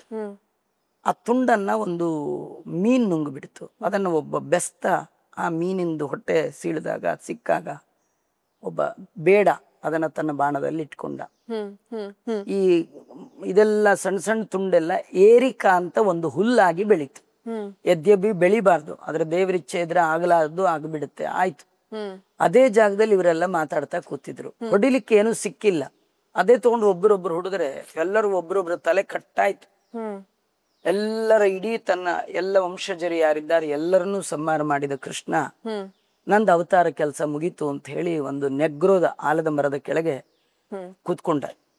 ಚತುರ್ಭುಜ ಶಂಖಚಕ್ರ ಬ್ರಹ್ಮಾದಿ ದೇವತೆಗಳು ಬಂದು ಕರೀತಾ ಇದ್ದಾರೆ. ದೇವ್ರ ಕಾಲ್ ಮೇಲೆ ಕಾಲ್ ಹಾಕೊಂಡು ಕೂತ, ಒಂದು ಕಾಲ್ ಹೀಗಿತ್ತು, ಕೆಂಪು ಕಾಲ್. ದೂರದಿಂದ ಜರ ಅಂತ ಒಬ್ಬ ವ್ಯಾಧ ಬೇಡ, ಅವನ ಹೆಸರು ಜರ. ಇದು ಯಾವುದೋ ಒಂದು ಪಕ್ಷಿ ಪ್ರಾಣಿ ಕೂತಿದೆ ಅಂತೇಳಿ ಪಾದಕ್ಕೆ ಸರಿಯಾಗಿ ಗುರಿಯಿಟ್ಟು ಬಾಣವನ್ನ ಬಿಟ್ಟ. ಪಾದಕ್ಕೆ ಏಟು ಬಿದ್ದದ್ದಕ್ಕೆ ದೇವರು ಸತ್ತಂತೆ ನಟನೆ ಮಾಡಿದ. ಎಲ್ಲಿಯಾದ್ರೂ ಪಾದಕ್ಕೆ ಏಟು ಬಿದ್ರೆ ಸಾಯ್ತಾರ? ಎದೆ ಗುಂಡು ಬಿದ್ರೇನೆ ಸಾಯಲ್ಲ. ಹೀರೋಗಳು ಎದ್ದು ಕೂತ್ಕೊಂಡ್ಬಿಡ್ತಾರೆ. ಭಗವಂತ ನಿಜವಾದ ಹೀರೋ, ಅವನಿಗೆ ಎಲ್ಲಿ ಸಾವು ಬರುತ್ತೆ? ಆದ್ರೂ ತನ್ನ ಅವತಾರ ಕಾರ್ಯ ಸಮಾಪ್ತಿ ಮಾಡಬೇಕು ಅಂತ ಹೇಳಿ ಬರುವಾಗ ಹೇಗೆ ಶಂಖಚಕ್ರ ಗದಾಪಾಣಿಯಾಗಿ ಬಂದ, ಹಾಗೆ ಬ್ರಹ್ಮಾದಿಗಳು ಸ್ತೋತ್ರ ಮಾಡುವಾಗ ಯಾವ ದೇಹದಿಂದ ಭಗವದ್ಗೀತೆ ಉಪದೇಶ ಮಾಡಿದ, ಯಾವ ದೇಹದಿಂದ ರಣರಂಗದಲ್ಲಿ ಓಡಾಡಿದ, ಯಾವ ದೇಹದಿಂದ 16,108 ಜನರ ಜೊತೆ ಇದ್ದ, ಅದೇ ದೇಹ ಹಾಗೆ ಹಿಡ್ಕೊಂಡು, ಹಾಗೆ ಶಂಖಚಕ್ರ ಹಿಡ್ಕೊಂಡು ಹಾಗೆ ಹೋದ. ತರದ್ದೇ ಒಂದು ಶರೀರವನ್ನ ನಿರ್ಮಾಣ ಮಾಡಿ ಕೆಳಗಿಟ್ಟು ನೋಡೋರಿಗೆ ಕೃಷ್ಣ ಸತ್ತ ಅನ್ನುವ ಹಾಗೆ ಮಾಡಿ ಪರಂಧಾಮಕ್ಕೆ ಹೋದ ಅನ್ನುವ ಕತೆ ಭಾಗವತ ಹೇಳಿ. ಆಚಾರ್ಯರೇ, ಕೊನೆಯದಾಗಿ ಕೃಷ್ಣ ಅವತಾರ ಮುಗಿಸಿ ಹೋದ್ಮೇಲಿಂದ ಧರ್ಮ ಎಲ್ಲಿಗೆ ಹೋಯ್ತು, ಕೃಷ್ಣ ಎಲ್ಲಿಗೆ ಹೋದ್ರು ಅನ್ನೋ ಪ್ರಶ್ನೆ. ಇದು ಭಾಗವತದಲ್ಲಿಯೇ ಈ ಪ್ರಶ್ನೆ ಪ್ರಧಾನವಾಗಿ ಶೌನಕಾದಿ ಬ್ರಾಹ್ಮಣರು ಸೂತಾಚಾರ್ಯರನ್ನ ಪ್ರಶ್ನೆ ಮಾಡ್ತಾರೆ. ಎಲ್ಲ ಪುರಾಣಗಳು ಇವರಿಬ್ಬರ ನಡುವೆ ನಡೆದ ಸಂವಾದ, ಶೌನಕ ಮತ್ತು ಸೂತರು. ಈ ಭಾಗವತದ ಆರಂಭದಲ್ಲಿ ಶೌನಕಾದಿ ಮುನಿಗಳು ಸೂತರನ್ನ 6 ಪ್ರಶ್ನೆ ಮಾಡ್ತಾರೆ. 6 ಪ್ರಶ್ನೆಯ ಕಡೆಯ ಪ್ರಶ್ನೆ ನೀವು ಕೇಳಿದ ಪ್ರಶ್ನೆ. ಇವತ್ತು ಈ ಸಂವಾದ ಕಾರ್ಯಕ್ರಮ ಅಲ್ಲ, ಅವತ್ತೇ ಆ ಸಂವಾದ ಕಾರ್ಯಕ್ರಮ ನಡೆದು ಧರ್ಮ ಕಂ ಶರಣಂಗತಃ. ಕೃಷ್ಣ ಇರುವಾಗ ಅವನು ಧರ್ಮವನ್ನ ರಕ್ಷಣೆ ಮಾಡ್ತಿದ್ದ. ಕೃಷ್ಣ ಹೋದ್ಮೇಲೆ ಧರ್ಮ ಎಲ್ಲಿ ಹೋಯ್ತು? ಅದಕ್ಕೆ ಸೂತಾಚಾರ್ಯರು ಕೊಟ್ಟ ಉತ್ತರ, ಧರ್ಮ ಎಲ್ಲಿ ಹೋಗ್ಲಿಲ್ಲ, ಭಾಗವತದ ಒಳಗೆ ಸೇರ್ಕೊಂಡ್ಬಿಡ್ತು ಅಂದ್ರು. ಯಾಕಂದ್ರೆ ಈ ಭಾಗವತದ ಒಳಗೆ ಹೇಳೋದೇ ಧರ್ಮ. ಧರ್ಮ ಪ್ರೋಜ್ಜಿತ ಕೈತವೋತ್ರ ಪರಮೋ ನಿರ್ಮತ್ಸರಾಣಂ ಸತಾಂ ಅಂತ ಹೇಳಿ ಭಾಗವತದ ಸಬ್ಜೆಕ್ಟ್ ಏನಂದ್ರೆ ಧರ್ಮ. ಧರ್ಮ ಅಂದ್ರೆ ಏನಂದ್ರೆ ಧಾರಣಾತ್ ಧರ್ಮ. ಧಾರಣ ಅಂದ್ರೆ ಇಂಪ್ಲಿಮೆಂಟ್, ನಮ್ ಜೀವನದಲ್ಲಿ ಅಳವಡಿಸಿಕೊಳ್ಳಿಕ್ಕೆ ಯೋಗ್ಯವಾದ 30 ಕ್ವಾಲಿಟೀಸ್, ಅದು ಧರ್ಮ. ಅದು ಭಾಗವತದಲ್ಲಿ ಹೇಳಿದೆ. ಏನೇನು ಯಾವ್ಯಾವ ಗುಣಧರ್ಮಗಳನ್ನ ನೀವು ನಿಮ್ಮ ಜೀವನದಲ್ಲಿ ಅಳವಡಿಸಿಕೊಳ್ಳೋದ್ರಿಂದ ಭಗವಂತ ನಿಮ್ಮನ್ನ ಭಕ್ತ ಹೇಳಿ ಕನ್ಸಿಡರ್ ಮಾಡ್ತಾನೆ, ಆ ವಿಷಯ ನಾವಿಲ್ಲಿ ಹೇಳ್ತೀವಿ ಅಂತ ಹೇಳಿ ವೇದವ್ಯಾಸ ದೇವರು ಧರ್ಮವನ್ನ ಭಾಗವತದಲ್ಲಿ ಇಟ್ಟರು. ಅದರಿಂದ ನಾವು ಭಾಗವತವನ್ನ ಚೆನ್ನಾಗಿ ಅಧ್ಯಯನ ಮಾಡಿದ್ರೆ ಧರ್ಮ ಅಂದ್ರೇನು, ಇದು ಹೇಗಿಲ್ಲಿ ಬಂತು ಇತ್ಯಾದಿಗಳೆಲ್ಲ ಗೊತ್ತಾಗುತ್ತೆ ಅಂತ ಶಾಸ್ತ್ರ. ಆಚಾರ್ಯರೇ, ಕೊನೆಯದಾಗಿ ಭಾಗವತದಿಂದ ನಾವು ಜೀವನದಲ್ಲಿ ಕಲಿಬೇಕಿರುವಂತ ಪಾಠ, ಅದನ್ನ ನಾವು ಕಲ್ತ್ಕೊಳ್ಳೋದು ಹೇಗೆ, ಅಥವಾ ಸಾಮಾನ್ಯ ಜನರು ಅದನ್ನ ತಿಳ್ಕೋಬೇಕು ಅಂದ್ರೆ ಏನ್ ಮಾಡ್ಬೇಕು ಅಂತ? ಸಜ್ಜನರ ಸಹವಾಸ ಮಾಡಬೇಕು. ಸಜ್ಜನರು ಹೇಳುವಂತ ಭಾಗವತ ಕೇಳಬೇಕು. ತುಂಬಾ ಜನ ಪ್ರಿಂಟ್ ಆಗಿದೆ ಅಂತ ಹೇಳಿ ತಾವೇ ಓದ್ಲಿಕ್ಕೆ ಹೋದ್ರೆ ಏನ್ ಅರ್ಥ ಆಗೋದೇ ಇಲ್ಲ. ಅದು ಬುಕ್ಕಿಶ್ ನಾಲೆಡ್ಜ್ ಬರ್ಬೋದೇ ವಿನಃ ಅನುಭವಕ್ಕೆ ಬರ್ಬೇಕಂದ್ರೆ ಅನುಭಾವಿಗಳಿಂದ ಕೇಳಬೇಕು. ಹಾಗೆ ನಿರಂತರ ಕೇಳ್ತಾ ಇರ್ಬೇಕು. ಒಂದ್ಸತಿ ಕೇಳಿದ್ದು ತಲೆಯಲ್ಲಿ ಉಳಿಯಲ್ಲ. ಯಾಕಂದ್ರೆ ಜ್ಞಾನದ ಲಕ್ಷಣವೇ 2 ಕ್ಷಣ. ಈಗ ಕೇಳಿದ್ದಿನ್ 5 ನಿಮಿಷಕ್ಕೆ ಮರ್ತ ಹೋಗ್ಬಿಡುತ್ತೆ. ಅದು ಯಾವಾಗ್ಲೂ ಮೇಲಿಂದ ಮೇಲೆ ಮತ್ತೆ ಮತ್ತೆ ಕೇಳಿದ್ದೇ ಕೇಳ್ಬೇಕು. ಈಗ ಬಾಯಿ ಒಳಗೆ ಅಡಿಕೆಲೆ ಹಾಕೊಂಡ್ರೆ ಒಂದ್ಸತಿ ಅಗದು ಉಗಿದ್ರೆ ರಸ ಬರಲ್ಲ. ಅದೇ ಅಡಿಕೆನ ಹಾಕೊಂಡು ಅಗದಾಗ ಮಾತ್ರ ರಸ ಬರುವಂತೆ ಭಾಗವತಾದಿ ಗ್ರಂಥಗಳನ್ನ ಮತ್ತೆ ಮತ್ತೆ ಮತ್ತೆ ಮತ್ತೆ ಕೇಳ್ತಾ ಇದ್ದಾಗ ಮಾತ್ರ ಯಾವ ಧರ್ಮವನ್ನ ನಾವು ಜೀವನದಲ್ಲಿ ಅಳವಡಿಸ್ಕೊಳ್ಬೇಕು, ಹೇಗೆ ಅಳವಡಿಸ್ಕೊಳ್ಬೇಕು, ಇದೆಲ್ಲ ನಮಗೆ ಗೊತ್ತಾಗ್ತಕ್ಕಂಥದ್ದು. ಮಾನವೀಯ ಮೌಲ್ಯಗಳೇ ನಿಜವಾಗಿ ಭಾಗವತದ ಧರ್ಮ. ಮುಖ್ಯವಾಗಿ ದಯ ಅನ್ನೋ ದೊಡ್ಡ ಧರ್ಮ. ಇನ್ನೊಬ್ಬರನ್ನ ಕಂಡ್ರೆ ದಯ ಪಡಬೇಕು. ನಮ್ಗೆ ಎಷ್ಟೋ ಬಾರಿ ಮಕ್ಕಳ ಮೇಲೆ ದಯ ಇಲ್ಲ. ಪುಟ್ಟ ಮಕ್ಕಳು, ನಾವು ಸಾಫ್ಟ್ವೇರ್ ಇರ್ತೀವಿ, ಆ ಮಕ್ಕಳು ನೋಡ್ಕೊಳಕ್ಕಾಗದೆ ಯಾರ್ದೋ ಮನೆಗೆ ಬಿಟ್ಟಿರ್ತೀವಿ ಶಿಶುಪಾಲ ಕೇಂದ್ರಕ್ಕೆ, ಅಥವಾ ನೋಡ್ಕೊಳ್ಳೋದಿದ್ರು ಹೊಡೆದು ಬಡದು ಮಾಡ್ತೀವಿ. ಮಕ್ಕಳ ಮೇಲೆ ದಯ ಇಲ್ಲ ಅಂದ್ಮೇಲೆ ಬೇರೆ ಪ್ರಾಣಿಗಳ ಮೇಲೆ ಏನ್ ಭಯ ತೋರಿಸ್ತೀರಿ ದಯ? ಮತ್ತೆ ಇದೆಲ್ಲ ತುಂಬಾ 30 ಧರ್ಮಗಳನ್ನ ಭಾಗವತ ಹೇಳುತ್ತೆ. ಅದು ನಮ್ಮ ಜೀವನದಲ್ಲಿ ಬರ್ಬೇಕಂದ್ರೆ ಸಜ್ಜನರ ಸಹವಾಸದಿಂದ ಬರುತ್ತೆ ವಿನಃ ಹಾಗೆ ಬರುವಂಥದ್ದಿಲ್ಲ. ಕಂಡರೆ ಬಾರದು, ಕಲಿತರೆ ಬಾರದು. ದೊಡ್ಡವರ ಸಹವಾಸ ಮಾಡಿದಾಗ ಮಾತ್ರ. ದೊಡ್ಡವರ ಸಹವಾಸದಲ್ಲಿ ಸತ್ಸಂಗ ಮಾಡಿ ಸತ್ಸಂಗದ ಒಳಗೆ ಭಗವಂತನ ಕಥೆಯನ್ನ ನಿರಂತರವಾಗಿ ನಾವು ಶ್ರವಣ ಮಾಡ್ತಿದ್ರೆ ಅಷ್ಟು ಅಲ್ದಿದ್ರು ಸ್ವಲ್ಪವಾದ್ರು, ಇವತ್ತಲ್ದಿದ್ರು ಯಾವತ್ತಾದ್ರೂ ಒಂದಿನ ಆ ಗುಣವನ್ನ ನಮ್ಮ ಜೀವನದಲ್ಲಿ ನಾವು ಕಾಣ್ಲಿಕ್ಕೆ ಸಾಧ್ಯ ಅಂತ ಭಾಗವತ ತಿಳಿಸಿ. ಆಚಾರ್ಯರೇ, ತಮ್ಮ ಸಾಕಷ್ಟು ಪ್ರವಚನಗಳನ್ನ, ಉಪನ್ಯಾಸಗಳನ್ನ ನಾನು ಕೂಡ ನೋಡಿದ್ದೀನಿ. ತಾವು ಪ್ರವಚನ ಅಥವಾ ಉಪನ್ಯಾಸ ಮಾಡುವಂತ ರೀತಿಯೇ ಬಹಳ ಚೆನ್ನಾಗಿರುತ್ತೆ. ಅಂದ್ರೆ ಇವತ್ತಿನ ನಮ್ಮ ಕಾರ್ಯಕ್ರಮದಲ್ಲಿನೇ ಎಷ್ಟು ಚೆನ್ನಾಗಿ ದಿನನಿತ್ಯದ ಒಂದು ಎಕ್ಸಾಂಪಲ್ಸ್ ನ ಕೊಡ್ತಾ ಹಾಸ್ಯಮಯವಾಗಿ ಅದನ್ನ ತಲುಪಿಸುವಂತ ಪ್ರಯತ್ನ ಮಾಡ್ತೀರಿ. ಹಾಗಾಗಿ ತುಂಬಾ ಸಂತೋಷ ಆಯ್ತು ತಮ್ಮ ಜೊತೆ ಮಾತಾಡಿ. ತುಂಬಾ ಹೃದಯದ ಧನ್ಯವಾದಗಳು. ನಮಗೆ ಕೃಷ್ಣನ ಬಗ್ಗೆ, ಭಾಗವತದ ಬಗ್ಗೆ ಇಷ್ಟೆಲ್ಲ ವಿಚಾರ ತಿಳಿಸ್ಕೊಟ್ಟದಕ್ಕೆ, ಇಷ್ಟೊಂದು ಸಮಯ ಕೊಟ್ಟದಕ್ಕೆ ತುಂಬಾ ತುಂಬಾ ತುಂಬಾ ಧನ್ಯವಾದಗಳು. ಧನ್ಯವಾದಗಳು. ಎಲ್ಲ ನಿಮ್ಮ ವೀಕ್ಷಕರಿಗೂ ಕೂಡ ಕೃಷ್ಣ ಭಗವಂತ ಅನುಗ್ರಹ ಮಾಡಲಿ, ಅವರಿಗೂ ಜ್ಞಾನ ಭಕ್ತಿ ವೈರಾಗ್ಯಾದಿಗಳು ಬರಲಿ, ಭಗವದ್ಭಕ್ತಿ ಅವರಲ್ಲಿರಲಿ ಅಂತ ಹೇಳಿ ದೇವರಲ್ಲಿ ಪ್ರಾರ್ಥನೆ ಮಾಡ್ತಾ ಎಲ್ಲರಿಗೂ ಕೃಷ್ಣಾಷ್ಟಮಿಯ ಶುಭ ಸಂದರ್ಭದಲ್ಲಿ ಶುಭಾಶಯಗಳನ್ನು ಕೋರ್ತೇನೆ. ಶ್ರೀಕೃಷ್ಣ ಅರ್ಪಣ. ಇದು ಕೃಷ್ಣನ ಚರಿತ್ರೆ ಇದೆ. ಇದನ್ನು ನೀವು ಓದಿದಾಗ ಸ್ವಲ್ಪ ಮಟ್ಟಿಗೆ ಕೃಷ್ಣನ ಒಂದು ಚರಿತ್ರೆ ತಿಳಿಬಹುದು ನಿಮ್ಮ ಪರಿಚಯದವರಿಗೆಲ್ಲ ಅನ್ಕೋ. ಖಂಡಿತ ಆಚಾರ್ಯರೇ. ಆಚಾರ್ಯರೇ, ನಮ್ಮ ಟೈಟಲ್ ಸ್ಪಾನ್ಸರ್ ಉಲ್ಲಾಸ್ ಅಗರಬತ್ತಿ ಅವ್ರ ಕಡೆಯಿಂದ ತಮಗೊಂದಷ್ಟು ಪೂಜಾ ಸಾಮಾನುಗಳು ದಯವಿಟ್ಟು ಬಳಸಬೇಕಾಗಿ ವಿನಂತಿ. ಸುದರ್ಶನ್ ಸಿಲ್ಕ್ಸ್ ಅವರು ತಮಗಾಗಿ ಒಂದು ಉಡುಗೊರೆ ಕಳಿಸಿದ್ದಾರೆ, ದಯವಿಟ್ಟು ಸ್ವೀಕರಿಸಬೇಕು. ಕೃಷ್ಣನ ಬಗ್ಗೆ, ಭಾಗವತದ ಬಗ್ಗೆ, ಭಾಗವತದ ಸಾರದ ಬಗ್ಗೆ ಸಾಕಷ್ಟು ವಿಚಾರಗಳನ್ನ ತಿಳಿಸ್ಕೊಟ್ಟಂತ ಈ 2 ಎಪಿಸೋಡ್ಸ್ ನಿಮ್ಗೆ ಇಷ್ಟ ಆಯ್ತಾ? ಮುಂದಿನ ಕಾರ್ಯಕ್ರಮದಲ್ಲಿ ಯಾರ ಸಂದರ್ಶನವನ್ನ ನಾನ್ ಮಾಡ್ಬೇಕು, ಯಾವ ವಿಚಾರದ ಬಗ್ಗೆ ನಾವು ಮಾತಾಡ್ಬೇಕು ಅಂತ ಕಾಮೆಂಟ್ಸ್ ಅಲ್ಲಿ ನನಗೆ ತಿಳಿಸಿ. ಹಾಗೇನೆ ಹಂಸ ವಸಿಷ್ಠ ಯೂಟ್ಯೂಬ್ ಚಾನೆಲ್ಗೆ ದಯವಿಟ್ಟು ಸಬ್ಸ್ಕ್ರೈಬ್ ಮಾಡ್ಕೊಳ್ಳಿ. ನಮಸ್ಕಾರ.